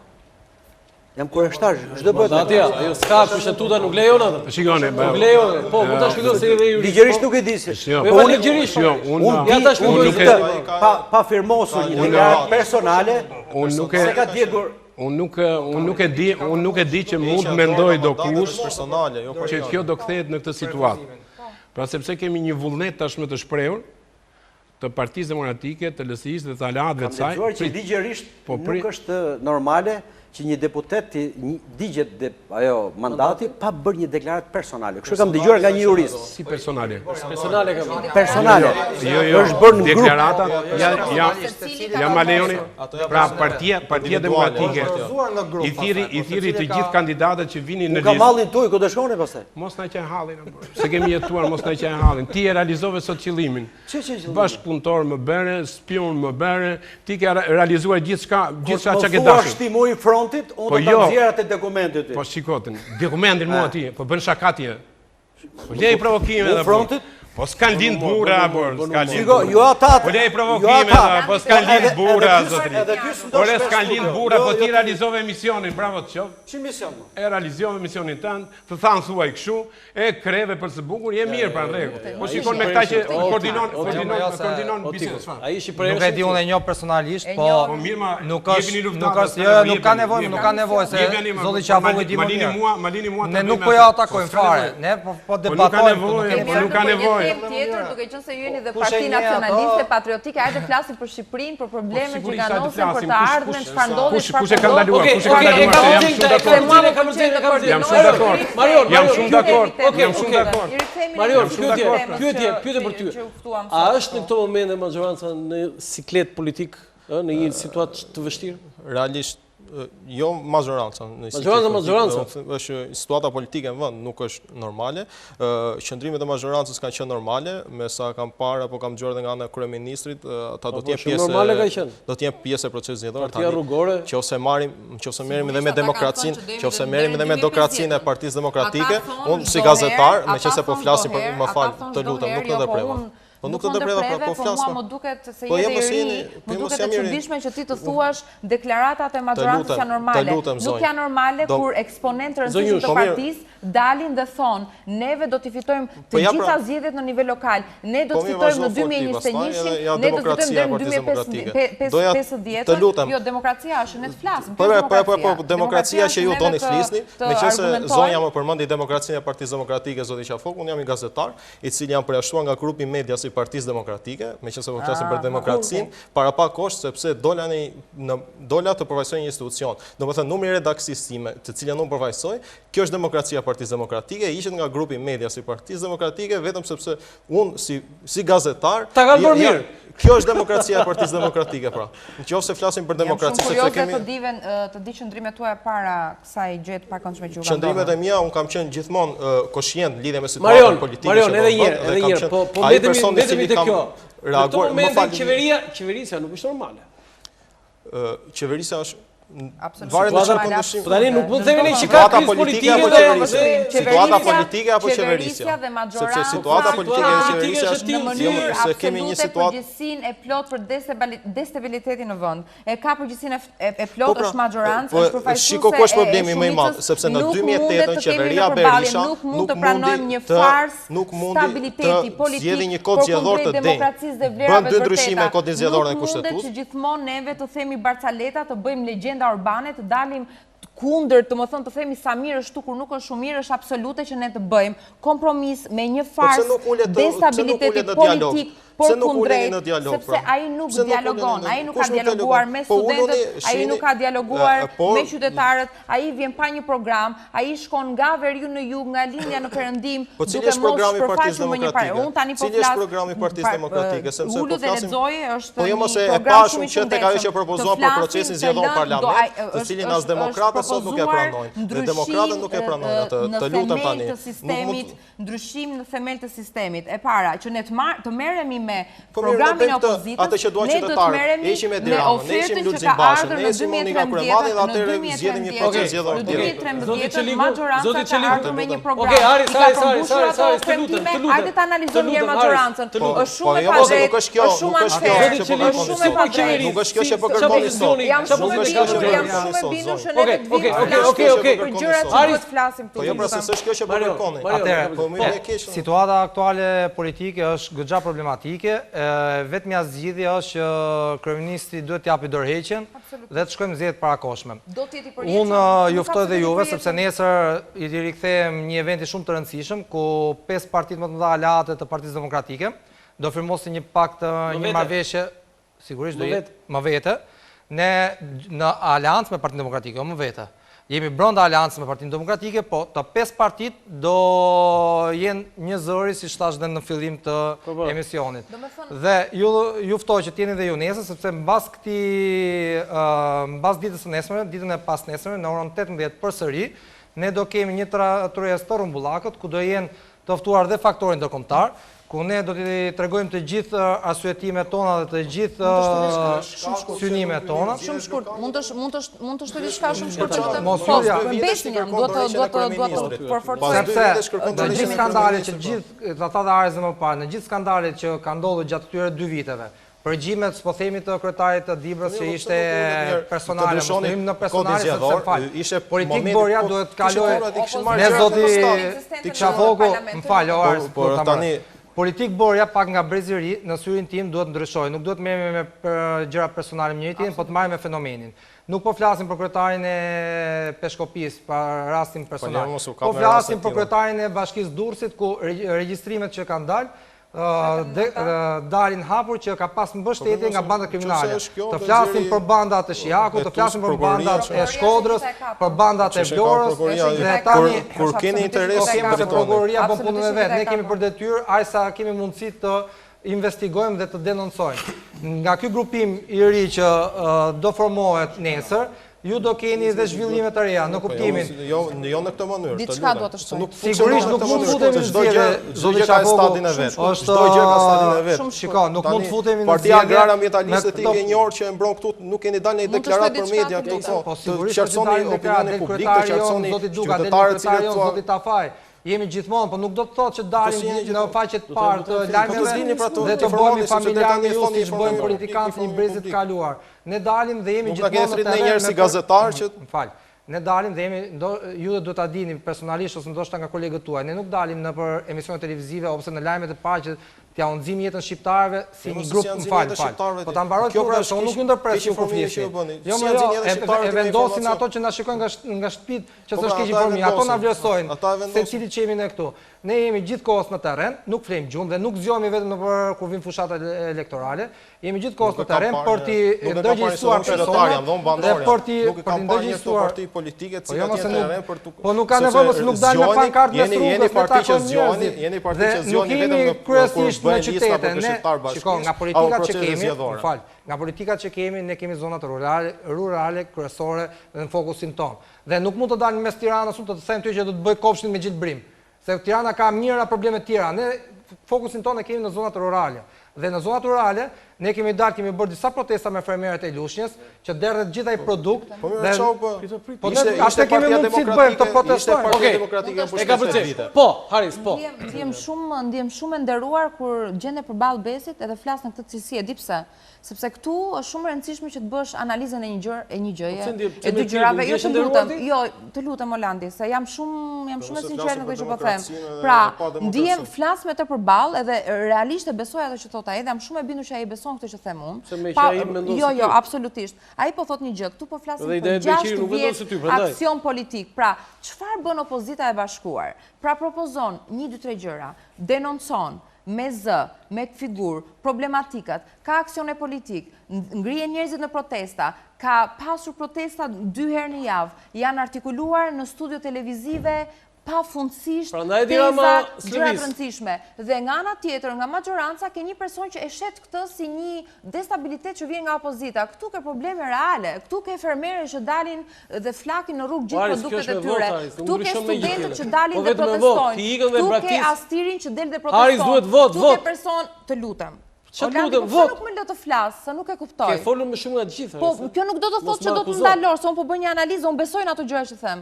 Dhe të pak të malet të që deri në fund. Edhe do ndërpres kur thua një gjë që nuk është normale. Unë jam në sinkron me një person për të cilin të paktën për nga vlerat, për nga artikulimi, për nga qëndrimi, për nga serioziteti të thonit një gjë. Nuk kemi këtu për protagonizëm. Unë do them të njëjta gjëra dhe para kamerave dhe mbrapa kamerave. Dhe gjithë e din dhe ti e di. Unë nuk mund të fiket kamera tani, dhe unë do them njëta gjëra, po të them, gjithë Shqipëria pra qëndrimi i opozitës, kauzat e opozitës, zëri që ngrihet, është e studentët, është e fermerët, është e astriri, është e qytetarë që po dalin nga qytetyre, është e bregu lumit, është e teatri. Do me thonë, tani ne po flasim për gjitha këto akuza, për këto çështje që kanë ngritur kush një grupim opozitar, i cili është i shqetësuar për 1-2-3 gjëra.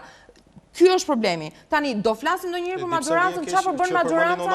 Çfarë është duke përbër? Çfarë është duke përbër maxhoranca? Çfarë është duke përbër? Çfarë po bën? Çfarë përbër nga çfarë dhe çfarë po bën maxhoranca? Tani po pyet mua tani. Është përgjegjëse për këtë situatë? Po tani të lutem. Po, jo, e kam zoti Alimadhi. Po. Më vjen shumë mirë që këta koordinojnë njëri me tjetrin sepse tashmë është përcaktuar opozita e bashkuar për shembull dhe po të shohim elementet e opozitës së bashkuar. Unë kam një histori që bashkëpunoj me vite me Partinë Demokratike dhe kemi bashkëpunuar sinqerisht. Por unë nuk e shoh që opozita e bashkuar është ky boshti që tashmë këta e trumbetojnë me të madhe, si më thënë, duke parë bashkëpunimin e opozitës së bashkuar, duke parë elementet që kanë lëvizur historikisht në këto 28 vite njëherë majtas, njëherë djathas, duke parë që parti pa interes, nuk pa ndonjë kontribut real në politikën shqiptare, pa ndonjë kontribut. Kush është kjo parti? Po partia, po them Partia Republikane, Partia Agrare Ambjentaliste, Partia... Po prit. Informojnë zotrin në bazë në bazë të ofertave që ne marrim dhe i refuzojmë, se nuk është agjërnuar dhe është në parlament për më tepër. Po mirë. Ofertën zyrtare nga Unë po shoh sjelljen, nuk kam gjë me ju zotrin. Unë nuk kam gjë me Partinë Agrare Ambjentaliste. Ka që nuk Laureat Balla në konventën me zonë nga figurë tha, keni një sek ne, a kam mundësi ku bën konventën vitin e kaluar. Keni dhe deputet që ka qenë ato lista dhe janë ende sot. Edhe zoti Duka është në një emision paralel me ne, dhe mund ta konfirmoj dhe ai, para një jave, nga vjen përfaqësuesi mazhorancës aktuale, dhe na ofron të kthejmë krahun. Po ju jap një rast. Në zgjedhjet që u bën në Kolonjë, ose Ersek. Çuditshëm zoti Basha ose Partia Demokratike i dha të drejtën Partisë Agrare Ambjentaliste të kandidonte me një kryetarin e saj. Nuk u pyetën as partitë të tjera në të cilën kishin mundësi dhe kishin kontribute reale, apo partitë tjera që mund. Po mira, unë tash i... Ke gabim se këtu po gënjeni, nuk është e vërtet. Kam qenë pjesë e tryezës ku ka qenë zoti Duka, zoti Basha, zoti Mediu, zoti Dashi, e gjithë mëra zoti Dule. Nuk e di elektoratin, Nga 500 vota që ka pas po doja e vetme, në bazë të opozitës bashkuar kemi shkuar në 3500 vota. Si mund thua që po i ka marrë opozitë bashkuar, i ka marrë janë votat e PD-s, janë votat e Partisë Agrare Ambjentaliste. Bashkëpunojmë. Po kemi bashkëpunuar ne, si ju vetëm ju apo tani nuk mund të thuash ti, jo, kemi kone që kemi kone, nuk mund të thua që në alatëve unë kam sjelljen e Partisë Demokratike ndaj alatëve strategjik në cilën Partia Demokratike përbën. Kush i meriton? Jep të drejta më të mëdha kush i meriton, sa është me votus kjo gjë. Të komunikojmë me teleshikuesit? Në qoftë se ju doni të realizoni qëllimet tuaja, fjalët tuaja, hajde ide. Unë thash Partia Demokratike zotri, nga momenti që bën diferencime me subjektet politike që Partia Demokratike ka boshtin kryesor me legalist, me ballist, Partia Demokratike mbledh rreth saj elementë në cilën ka një kontribut në këto vite, personal më shumë, dhe nuk mendon të shtrojë një shtratin e saj ose një bashkëpunim, një lokomotiv të saj me një bosht ideologjik që e përbën realisht Partinë Demokratike. Partia Demokratike këtu fut. Po ke 29 po, jo, më fal. 29 vjet që ke të njëjtën slogan. Sa votues keni, më sa votues keni. Po, kush është? Jo, më fal. Qëndrojmë këtu, të lutem. Nuk mund të krahasohet një parti që ka 10% e partisë tonë si votues dhe do thotë si s'ma dha mua të drejtën, nuk ka kuptim. Po jo më jo se nuk duhet ta ngrihni ju se dini. Po godisni veten tuaj. Po jo më jo. Po jo më, o Luan, më fal, nuk mund të dalë një parti që thotë nuk kam 500 vota. Okej. Më e mua të drejtën. Zoti Rrozhani. Disa temi kthehem pak aleancës si do shpallet nesër. Fronti i djathtë, si mund të quhet? Partia Demokratike, si jemi në Alansë. Okej, shumë mirë. Mendoj që janë për një kauzë të drejtë, bashkë. Më thënë që të mos lejojnë zgjedhjet, tani me Edi Ramën kryeministër. Por kjo nuk i fshe problemet që ka PD-ja me Partinë Agrare Alimadhiste dhe me partitë e tjera. Sepse, po them vetëm njërin. Për shembull, zoti Duka nuk është dakord me qëndrimin stoik të zotit Basha që të mos ndryshoj sistemi zgjedhor. Zoti Basha ka dalë në deklaratë ka thënë do të ndryshojë. Zoti Basha ka thënë që do dalë. Për studion, për televizionin, çfarë si e ka kjo? Ka shumë rëndësi. Janë koalicion, kaq. Sepse në momentin që zoti Duka ka bërë kërkesë, zoti Duka ka thënë është kërkesa jon kryesore për ndryshim të kodit zgjedhor. Po është mos normale të diskutoshin dhe të ndryshë brenda një grupi politik. Ndryshim i sistemit, ndryshimi i kodit zgjedhor. Paluaris, duke qenë që përfaqësoj Partinë Agrare dhe direkt zotin Duka, o zoti Çapokar. Ai ka thënë që duhet në themelë të ndryshohet sistemi dhe kodi zgjedhor. 2008. Dakor, mbas emisionit ne të dy do ta diskutojmë, mund të ta gjejmë drejt që ne nuk e kemi qenë në mendje, por nuk mund të zoti Çeliku, ta lëm zoti Rrozhani. Si thras zoti Rrozhani, më bene. Po, uniteti Çelikt mes PD-s, PA-s e tjerë nuk mendoj se është i tillë. Në rastin më të parë, në qoftë se zoti Duka do të pritet në bes nga PD-ja, siç ka ndodhur me partitë e tjera, se nuk është një gjë që ndodhur për herë të parë. Kam përshtypjen që Partia Agrare dhe partitë e tjera nuk do të jenë më me PD-n, sepse do shohin që PD-ja është e njëjtë si PS-ja. Nuk duan të heqin dorë nga administrimi i zgjedhjeve. Ari si e kundërshton këtë? Absolutisht. Historia ka treguar të kundërtën. Përgjithësimet nuk më pëlqejnë, nuk dua analiza. Do ta kishim kthyer pllakun me kohën zoti Çafok. Është botërisht e ditur që të lutem, nëse do të ndodhte kështu, tani vetëm t'ia u sjell kontratën që na është paraqitur në zyret tona, është botërisht e ditur dhe nga mediat që ne kemi pas oferta zyrtare nga krau i mazhorancës dhe të them, nuk është se po premim Besni nga Basha, ne kemi të njëjtat ide me Bashën. Nëse në një moment devijojmë, nuk do të thotë që mos kemi diskutime, se është mos e normal që të diskutojmë brenda. Është mos e normal, ne kishim të drejtën në 5 deputet, do ishim sot 5 deputet në parlament, morali, opinioni publik, impenjimet që kishim dhe me koalicionin nuk na i lejuan, sepse të tillë do ishim direkt në parlament. Në pjesë loja juaj është shumë e ndershme.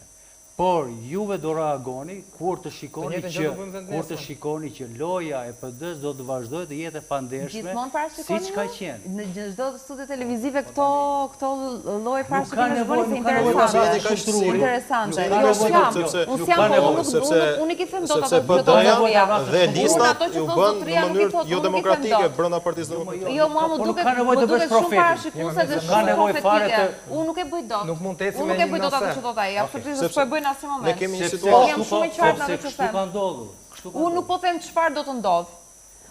Që ne të shkojmë te çfarë do të ndodh, duhet të analizojmë çfarë ka ndodhur dhe çfarë është duke ndodhur. Dhe kjo është për te interesave se kush futet në parlament, se kush del, se kush shkruan një program politik, se kush nuk shkruan. Një zotëri përfaqëson një parti patriotike, një zotëri tjetër një parti shumë dimensionale, një zotëri tjetër një parti që ka ide të qarta në fushë të qarta, juve informacionin tuaj, zotëria këtu përfaqësuesi i media si njeh të gjitha hallkat e saj, dhe këtu vim të flasim për gjëra të qëndësishme, vim të flasim se ku do të jetë nesër, do të analizojmë se ku kemi qenë dje dhe ku jemi sot. Ne nuk mund të bëjmë profecira dhe të flasim legjenda urbane dhe të flasim do të kështu përmendë disa çështje, përmendë çështjen e studentëve, përmendë çështjet e studentëve dhe çështjet e universitare.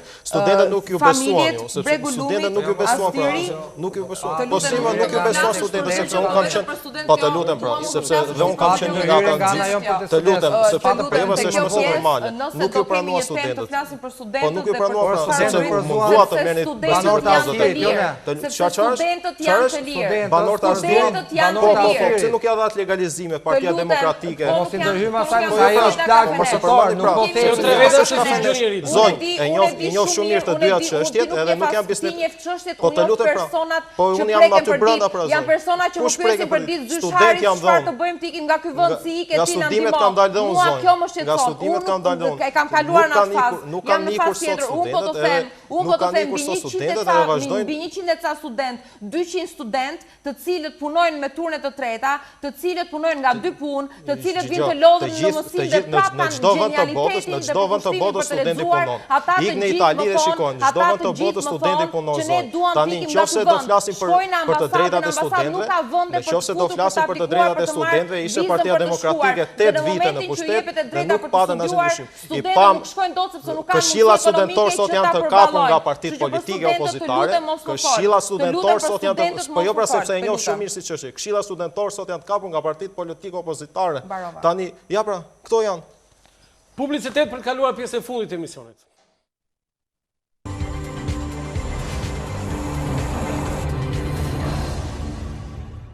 Faleminderit, kemi ardhur në pjesën e fundit të emisionit, do ta orientojmë bisedën pikërisht në atë çfarë do ndodh në 30 qershor, çfarë do ndodh realisht. Luan, pyetje. Cili është parashikimi yt? Do regjistrojmë këto të gjitha dhe në një nga emisionet, ndoshta edhe pak ditë përpara 30 qershorit, do t'i transmetojmë. Çfarë parashikon? Çfarë do ndodh në 30? Do ketë zgjedhje lokale? Nëse këto partitë e vogla dhe këta grupet që janë futur në parlament. Jo, nuk e kam. Këto janë koalicion me PD-n e kanë.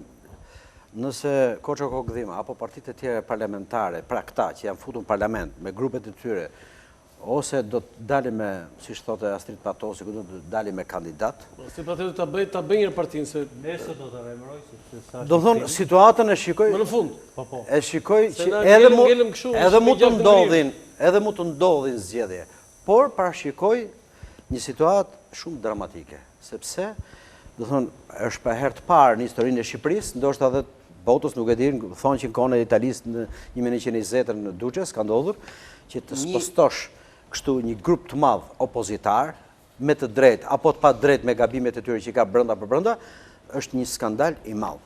Dhe ata që mendojnë se mund të arrin deri këtu duhet të mendojnë mirë sepse jo për ata, po të mendojnë për fatin e Shqipërisë. Do ketë zgjedhjen 30 qershor. Besoj se nuk do të ketë, besoj. Do ketë përplasje civile? Kam frikë se, po, kam frikë. Dyshoj sepse është një largim i dhunshëm. Ti po përgatit? Jo, nuk e dua më lëndja. Ti po më pyet, apo qa dua? Unë po them, parashikoj që do të ketë përplasje sepse është një se të largonte PD-ja, Partinë Socialiste fare nga skena politike dhe të nxirrte ca sement të tjerë. Ti tani s'po merret vetë se më gjenje. Unë? Ose më sa këpo mbështet. Deri tani ke qenë kundër Edi Ramës. Sot sikur po e... Nëse me këtë lëvizje që... Po, tash përgjigjem seriozisht.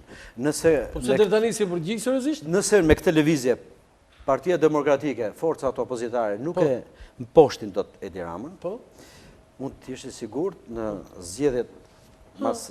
Unë do të bëhem me Edi Ramën. Ama ja foto. Ama mos ma thuaj me njëherë kështu se... Populli thot, ajo dorë që nuk kafshohet, puthet. U lodha... Thu dhe njërë, lutem kamera 2, thu dhe njërë, në qëtë se edhe njërë. Nëse PD, LSI-a dhe këto partitë opozitare nuk e mposhtin kësa radhe Edi Ramën, unë do bëhem me të. Edi Rama, ja një vot, ja një vot. Jo, ja një vot.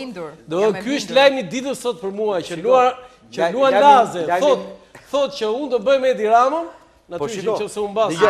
Ai në fakt po i bën thirrje partive opozitare që të mundohen akoma dhe më shumë për ta mposhtur Ramën. Ti e di që unë... Se po e lexoj ndryshe. U lodha. Edhe derisa... Vete ke zgjedhur. Derisa nuk e mposhtin, do të thotë që pas ka të drejtë. Ti do bësh me Edi Ramën. Do bëhem, nëse nuk e mposhtin e kësaj radhe. Po. Zoti Rama ke një vot plus, Luan Laze. Po jo tani. Nëse fiton, gjithmonë. Po mirë. Zoti Alimadhi, çfarë do ndodhë në 30 qershor? Do ke zgjedhje? Më lejoni ta përshëlloj pak, si më thënë, situata... Që do mërziteni të dy, po në fakt, traftara i doli. A i do mbaj përgjithësi, a i doli traftar. Do përgjigjet ligjërisht, me gjithë të... A i e realizoj, mos qesh, se... Sështë mirë, pak, sështë mirë. E filluat ju, jo unë, e filluat ju. Do ke zgjedhje në 30 qershor? Nuk e di, nuk kam debatuar në një në studio, kështu si që po debatoj sot me ju. Pra ju provokuat ju realizuat qëllimin, po ju keni thënë gënjeshtër, po megjithatë do përgjigjesh drejtësisht. E lem të lutem. Do ke zgjedhje 30 qershor. Do përballemi bashkë, do ta shohësh bashkë. Ta të frashi dhe. Po lere mitatin, Nuk do futesh në parlament. Po lere tash. Pik maroj. Po nuk merr vesh ti nga këto punë, je shumë i vogël. Po sa i vogël je ti? Ti je shumë i vogël. Ç'bën kështu si? Po ç'bën kështu tani, po të lutem. Po lere se ke marr politika qenë më shkret. Po mor po policë për ndere kam. Po mor. Po ja i the të gjitha, u kënaqe. I the të gjitha. Po ja i the të gjitha, unë kam thënë publikisht. Je i vogël. Po i vogël, je shumë i vogël. Pse s'as jam deputet? Je shumë cinik, je shumë shpifës, je një mashtrus ordiner, je një mashtrus, je një mashtrus. Ti je deputet legal. Po mërë. Po, shiko, ka fsho gojë, ka fsho gjumë. Je fut për par pension aty, edhe për marrë një lek. Dere ta shtikë, dhe i provokimet pas zotin, nuk e kam qefe, kupton? Nuk e kam qefe, po që unë do të merë me ty se je i pari që po akuzon mbaj mend që atë mund? Po. S'kan lind burra të akuzojnë ajo që nuk është. Ti nxjerrë, mos ki mëra. Nxjerrësh patjetër. Ato çfarë ke ti nxjerrësh? Mbaj mend do nxjerrësh edhe ti që jam i frontit. Patjetër. Do ta shohim. Prit duro. Do ke zgjedhje qershor. Skeren ashtu siç duhet. Alimadhi, do ke mund të provokosh, po jo me mua, lutem. Duhet të thuash. Jo, nuk jam aty. Unë jam në opozitë. Unë jam në opozitë zotëri. Nuk e di qëndrimin tim ti.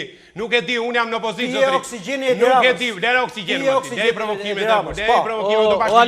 Alimadhi, të lutem. Megjithatë, situata nuk është e mirë. Mua nuk më vjen mirë që për 30 vite shqiptarët shkojnë me këto mendje të ngrehura, si më thënë. Nuk më vjen mirë sinqerisht.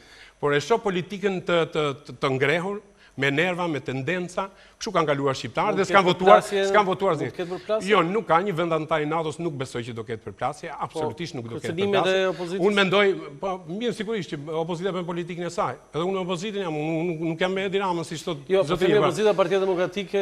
Unë mendoj që Partia Demokratike ka të drejtën e saj të plot me protestat, me ankesat, me vjedhjen e votës, me gjithçka çfarë është bërë këtë vend. Pra, duhet kuptojmë një gjë. A keni biseduar me zotin Basha vetë? Aktualisht në momenti që ka marrë vendimin politik, absolutisht jo. Nuk e kontaktuar? Jo, absolutisht jo. Asa i nuk ka bërë përpjekje për të takuar asnjë? Po është drejtë e zotit Basha. Po unë ditë them që kam vendimin politik të kryesisë së partisë. Po përpara vendimit politik ishit kohë që ishit kontaktuar me të ose? Po jo, që është në 6 mars.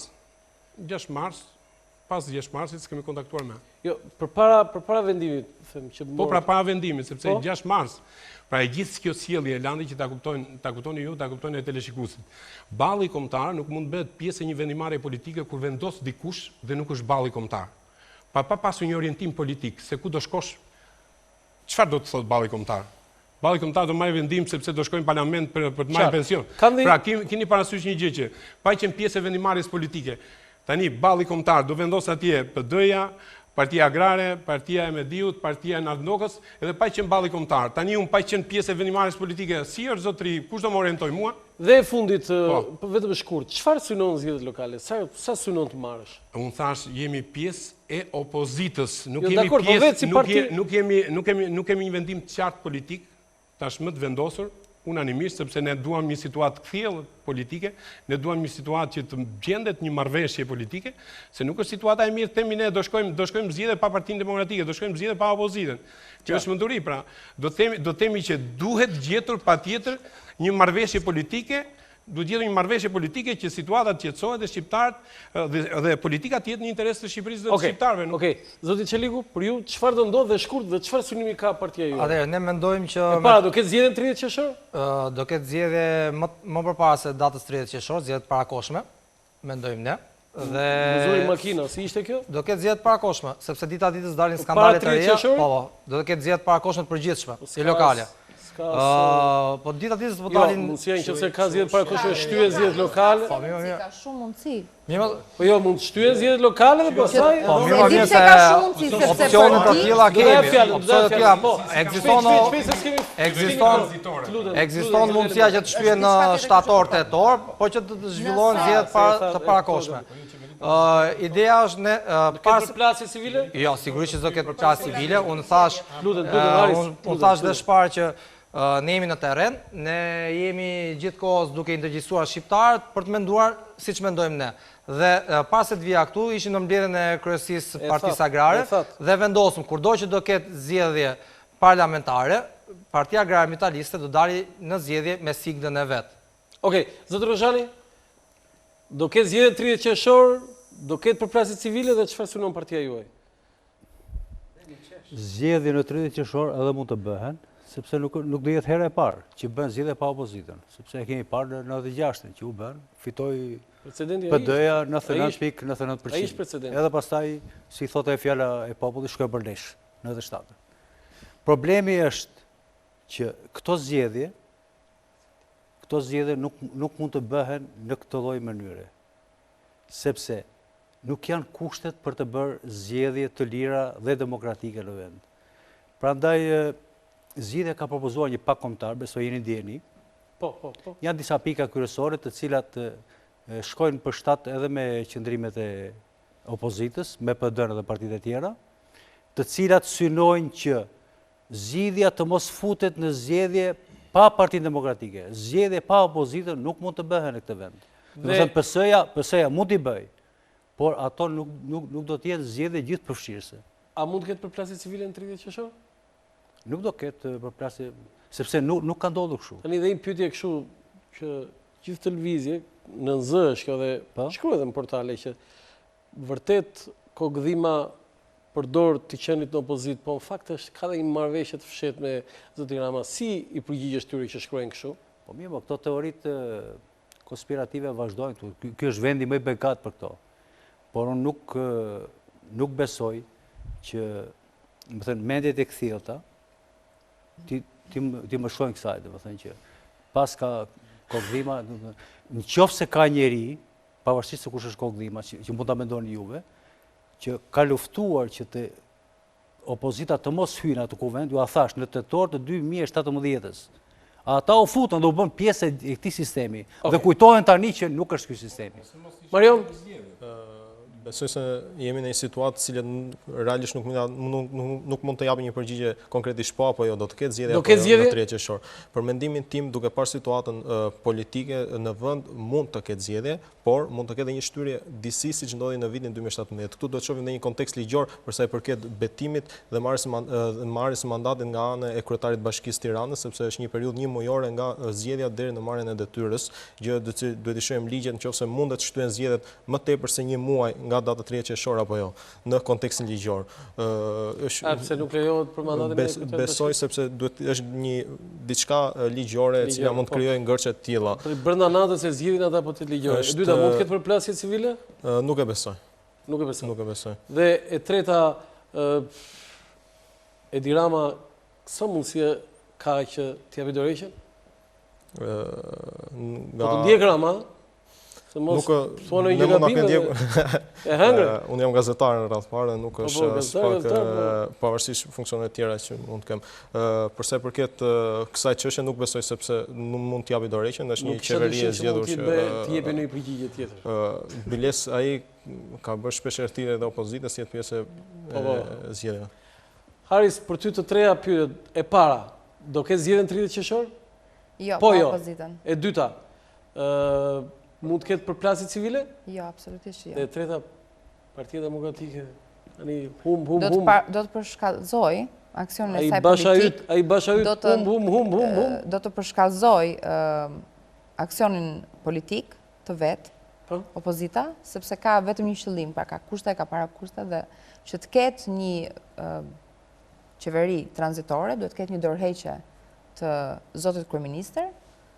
Dhe kështu, vetëm një qeveri tranzitore do të garantoj zgjedhje të lira, pra sistemin për të shkuar në rrugën drejt zgjedhjeve të lira dhe ndershme, dhe pastaj konkurreshmëria është A është rreziku që këtë mënyrë që përdori Basha me Partinë Demokratike ta përdori nesër, kur tjetë ai kryeminist ta përdori opozita e ardhshme, i lë dhe ajo mandatet edhe njëjta gjë? Nuk e di, nuk mund të flas për opozitën e ardhshme, unë besoj në vlerat e një sistemi demokratik, në vlerat perëndimore, unë besoj në pluralizëm. Se ke problem kur bëhet opozitë opozitës, gazetarët gjej defekte në të opozita? Jo, është shumë mirë që të bëhet opozitë opozitës. Po nuk është e pranueshme që në një vend demokratik që synon të të integrohet në BE, të bëhet vetëm opozitës, ndërkohë që majoranca, nëse ka filluar zoti Basha merret me media, media bler. Basha është i fundit që merret me media, nuk merret absolutisht me media. Është fakt që media është e bler, dhe unë besoj që e kemi bërë dhe herë tjera këtë debat, është fakt që media është e bler. A ka njerëz me integritet më të fortë, të cilës i shpëtojnë kësaj blerjeje, media është e bler, sepse në të kundërt, problematikat e mëdha të këtij vendi do ishin pasqyruar në mënyrë reale dhe të vërtetë. Ju do ta dini shumë mirë se sa media blien dhe si përdoren dhe pse përdoren. Domethënë që media është e bler që prokuroria s'e ka për të kapur, jemi pa gjykat kushtetuese, jemi pa gjykat lart, jemi me prokurori të kapur. Pra kjo është shumë e rëndësishme, ta mbyll me një fjali të fundit fare? Po, kryefjalë kallëzues kundër Rinior. Ka mu fjalë? Ja, kryefjalë kallëzues kundër Rinior. Se unë besoj në gjërat që them. Se s'kemi.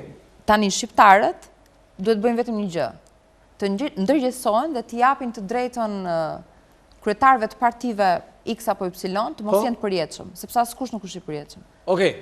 Fjala jote veç perëndis. Luan, për ta mbyllur, e para do ketë ju ti fole për pjesën tjetër, po unë gjithmonë kam ngul te ajo e përplasjes civile. Është më shumë një inspirim ose një nxitje e zotit Berisha ajo, apo zoti Basha e ka më të ulët atë tempin ose atë që... Është e vërtet, Berisha është emocional, si shta dhe gazetari, kolegu, është emocional, bënd sa deklarata, por unë si qytetar shikoj se nëse do të bënd përpjekje nga rilindja, nga Edi Rama, për të spëstuar krejtësisht opozitën, për të larguar nga skena politike, se nuk e shikoj thjesht në humbjen të këtyre zgjedhjeve ose të tjerët. E shikoj për të larguar nga skena politike, për të nxjerrë faktor të tjerë në mes. Këtu unë shikoj një rrezik shumë të madh. Unë personalisht e shikoj një rrezik shumë të madh. Do të ndezi gjakun. Por roli i LSI-s? Të them, roli i LSI-s është si PD-s në këtë mes. Në këtë mes, do thonë, nëse do të largohet... Dikur ishte kingmaker, kingu është president. Nëse do të përpiqet... Është teori e zgjidhjes. Këtë e shikoj të rrezikshme. Nëse do përpiqet për të larguar opozitën zyrtare, për ta spostuar fare, për të bërë një opozitë të re, mirë ky vend ku do shkojë. Kemi ardhur në fund të emisionit. Unë ju falenderoj të gjithëve për prezencën dhe për mendimet që thatë. Zoti Alimadhi, të falenderoj shumë. Domethënë nuk më erdhi mirë që pati një diçka personale. Është herë e parë që unë të ftoj thash në cilësinë e deputetit, po studiot edhe zgjejnë gjërat personale, domethënë duhet i lëmë më pas. Gjithsesi unë t'jam i njohur që ishe këtu. Të falenderoj shumë. Jemi në fund. Jo, më fal pak. Atëherë mos më ishe drejtuar, jo të lutem për. Jo, e kam për gjithë. Lutem tani mos se kam kohën unë atje, kam të lutem. Zoti Alimadhi. Te unë personal vend ti thua zotërisë. Të gjithë do të them. Jo më thuaj atje, jo mua. Faleminderit, Beni. Të njëjtat fjalë që kisha për atë edhe për ty, të njëjtat gjëra personale mos i bën. Faleminderit. Të nderuar televizionistë, ky është emisioni i për sot, nesër 13:00 i transmetim nga ora Lançafoku. Natë mirë.